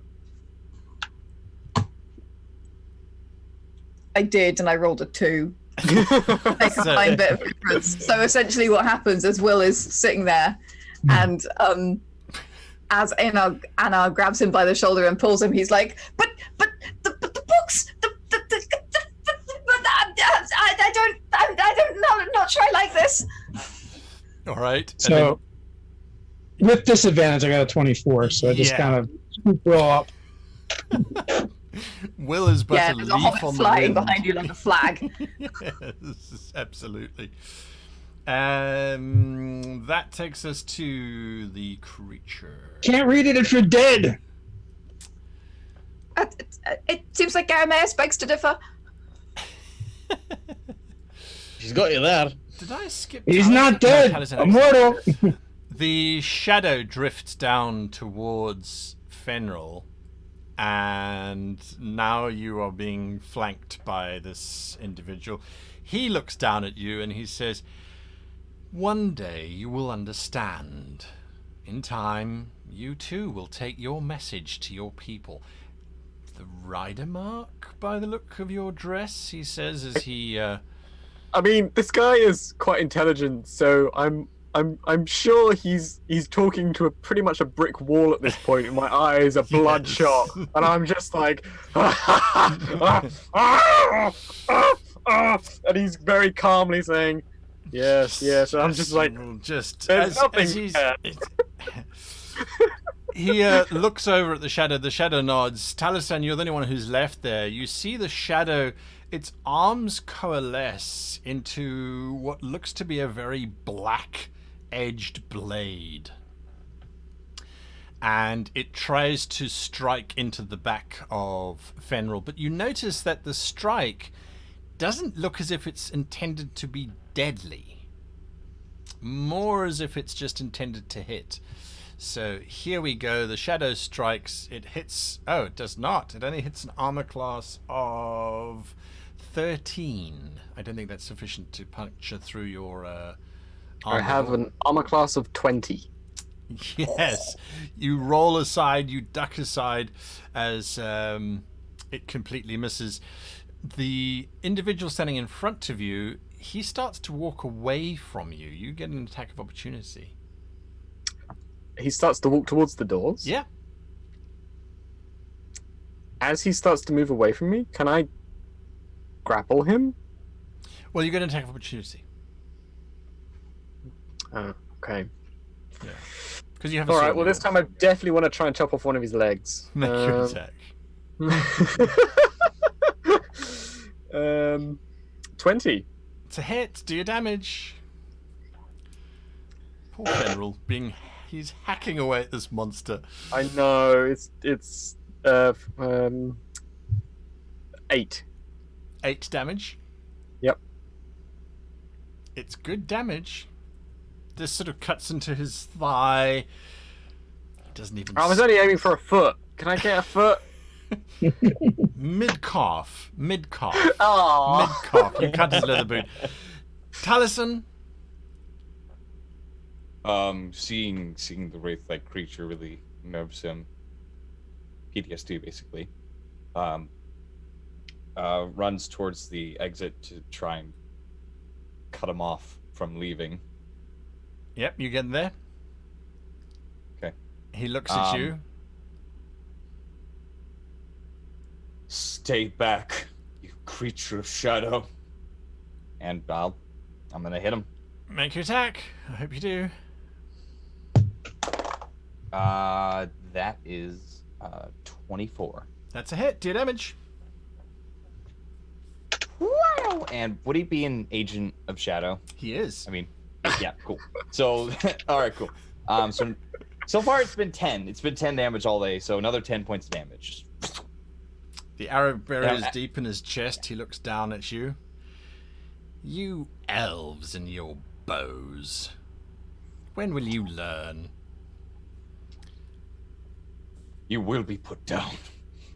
Dolan, you have watched as Anar has run ahead of you. I turn back. Taliesin, we have to leave now! But Fenril's still in there. Fenril. We don't have I'm time. We flustered. can't risk letting your gem... we can't risk letting this creature escape. What am I to do about Fenril then? You look over at Fenril as his rage-filled eyes going, ha ha ha ha! It's too late for him. The shadow has him. I have a bonus action. Can I dash? Out the room. Yeah. No one's threatening you. I don't have a problem with that. Okay. Be like, The elf runs past you. sorry. All right. Dolan? I'm going to use... How big is this explosion if it were to go off? It's going to be a fairly decent amount of earth being moved type of explosion. By dwarf standards. That's per barrel? Aye. Damn it. Okay. I'm going to also leave, but this time, is there anywhere the door, the riddle door, can be closed or sealed? Give me a riddle check. Dang it. People, Do I get any bonuses from the fact that I deciphered this riddle? No, you have disadvantage because you're fatigued. Okay, well, I didn't get any higher or lower. That is a 16 on my 16. riddle. You assume that by standing in the shadow, you open the door. If you got 5 people to stand in the light, you could close the door. Crud. Where's his horse? Yes. The horse no. is being morose in the corner and is writing dark poetry. Okay.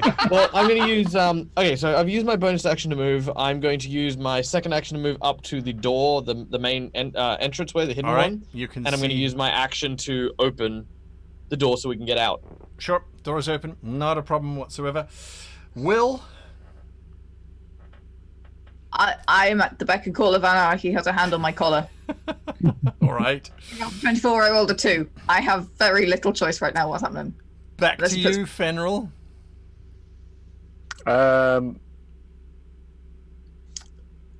Okay, sure. I'm just gonna charge at the dude, All right. and just launch myself on top of him, just going. "Duh!" And as I do so, there's going to be a little bit more of like a clarity in my eyes as the rage sort of leaves a little bit. I'm going to be just shouting, "Icefoot, run!" That's And what I'm just you gonna- shout. Give me acrobatics or athletics as you launch yourself at him, as you try and grapple him. Is this a disadvantage? Yeah. Or... Well, Still it'd be straight roll because he's raging. I thought you said your rage was dropping. Well, no, I didn't drop my rage. It's just a little bit of clarity. Oh, Like, apologies. I All right, then yes. just asked Icefoot to run, not like I dropped my rage. Correct. So I use my action to narrative. So I do gain advantage on strength checks. So Yes, I so it guess would just be a normal roll. which was 18 plus. You 4. dive tackle him to the ground. He lands with a thud and snarls at you. I am getting tired of your actions, man. I bet you are, you spawn of shadow. The rest of you hear the sound of... It sounds like someone took a bag of coconut shells and just threw them down a set of stairs in the middle of a cathedral. As this horse barrels down the passageway, musters past all of you, and bursts out of the tomb itself as Dolan opens up the door, following the orders of its master. It will not follow those orders. Anna, Light it up. you light up the keg. What? Yeah, what lighting the length kegs of and heading fuse? out. Add a fuse. Add a fuse. What length of fuse do you use? You've got 5 Um, seconds, 10 seconds, 20, 30. You could set it for a minute. Like 10 seconds. Just enough to get outside the door. 10 seconds. You light the fuse and then you exit. Yes. How? Have it in tow. Books. Dragging We'll Will come back for behind them. you. We'll come back for them. I see. Are you moving the full distance you can, 25 feet away from the door? Oh, yes, absolutely. All right, so you're going to end up roughly there with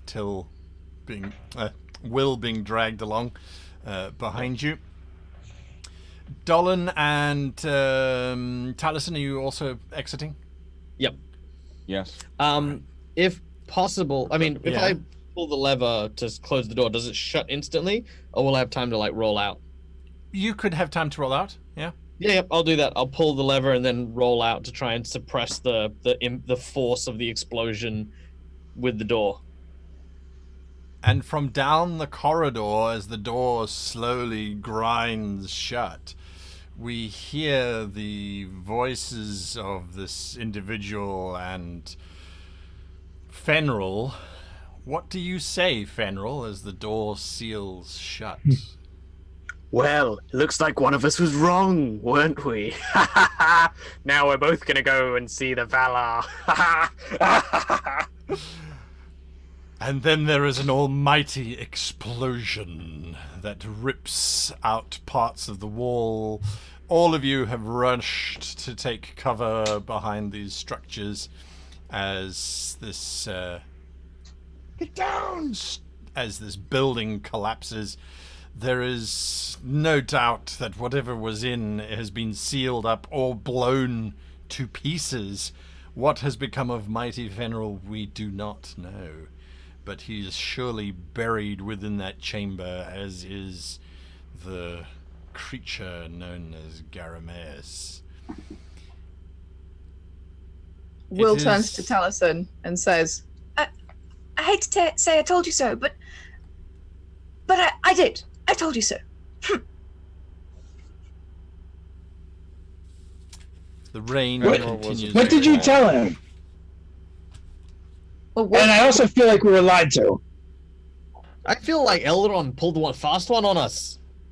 It's, I can't imagine that that's the case. Elrond did not know, and that's the only way it could possibly be. If he said that he was dead, or somebody said that he was dead, and that clearly was propagated, and I don't think Elrond lied, because I don't think that he's that kind of elf. That, frankly, why would he lie? There'd be no benefit to him for us leading us to our doom. Well, his instructions were very clear. Cave in the tomb and leave.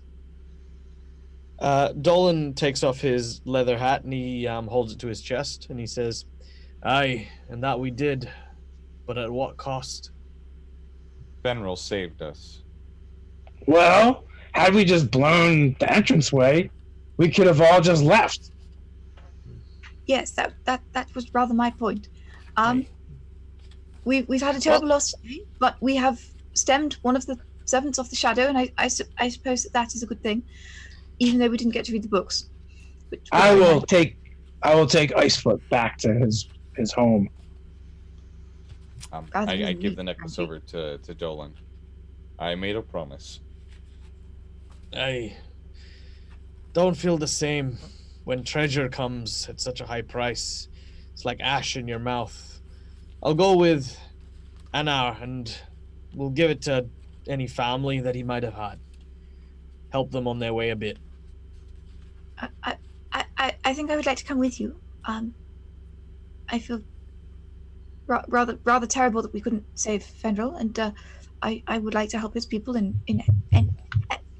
any way that I could. Well, you're more than welcome, lad. So I definitely do not want to go back to Rivendell. I do not think I want to speak to Elrond anytime soon. I am not convinced he didn't know. I will help you with the delivery of goods for Fenril's family.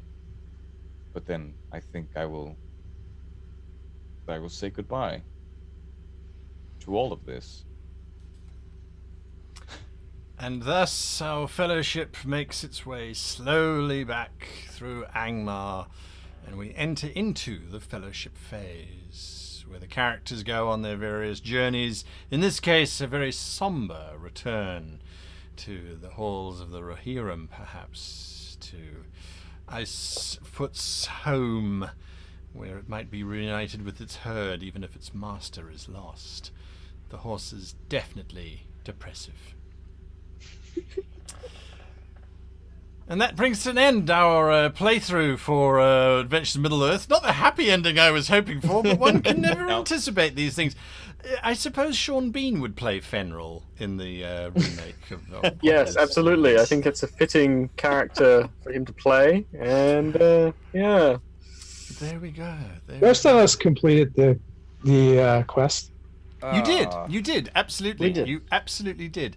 And yes, I hope you had fun. I hope those of you watching got to see a little bit of the mechanics in action as best we can. Yes, Dolan?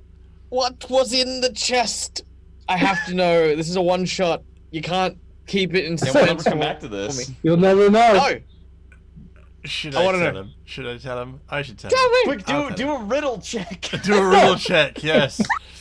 Do a riddle Natural 20. check. Does I he like does he that. still have disadvantage? So yes, the tomb itself, you explored almost all of it. Inside the chest was a rather large amount of gold, so you would have been quite happy. You would have been quite happy about that. But there were also 2 blades that had been forged, not in Mordor themselves, but that had been forged by the King of Angmar and had been gifted to this individual. Which blades? Yes, witch see? blades.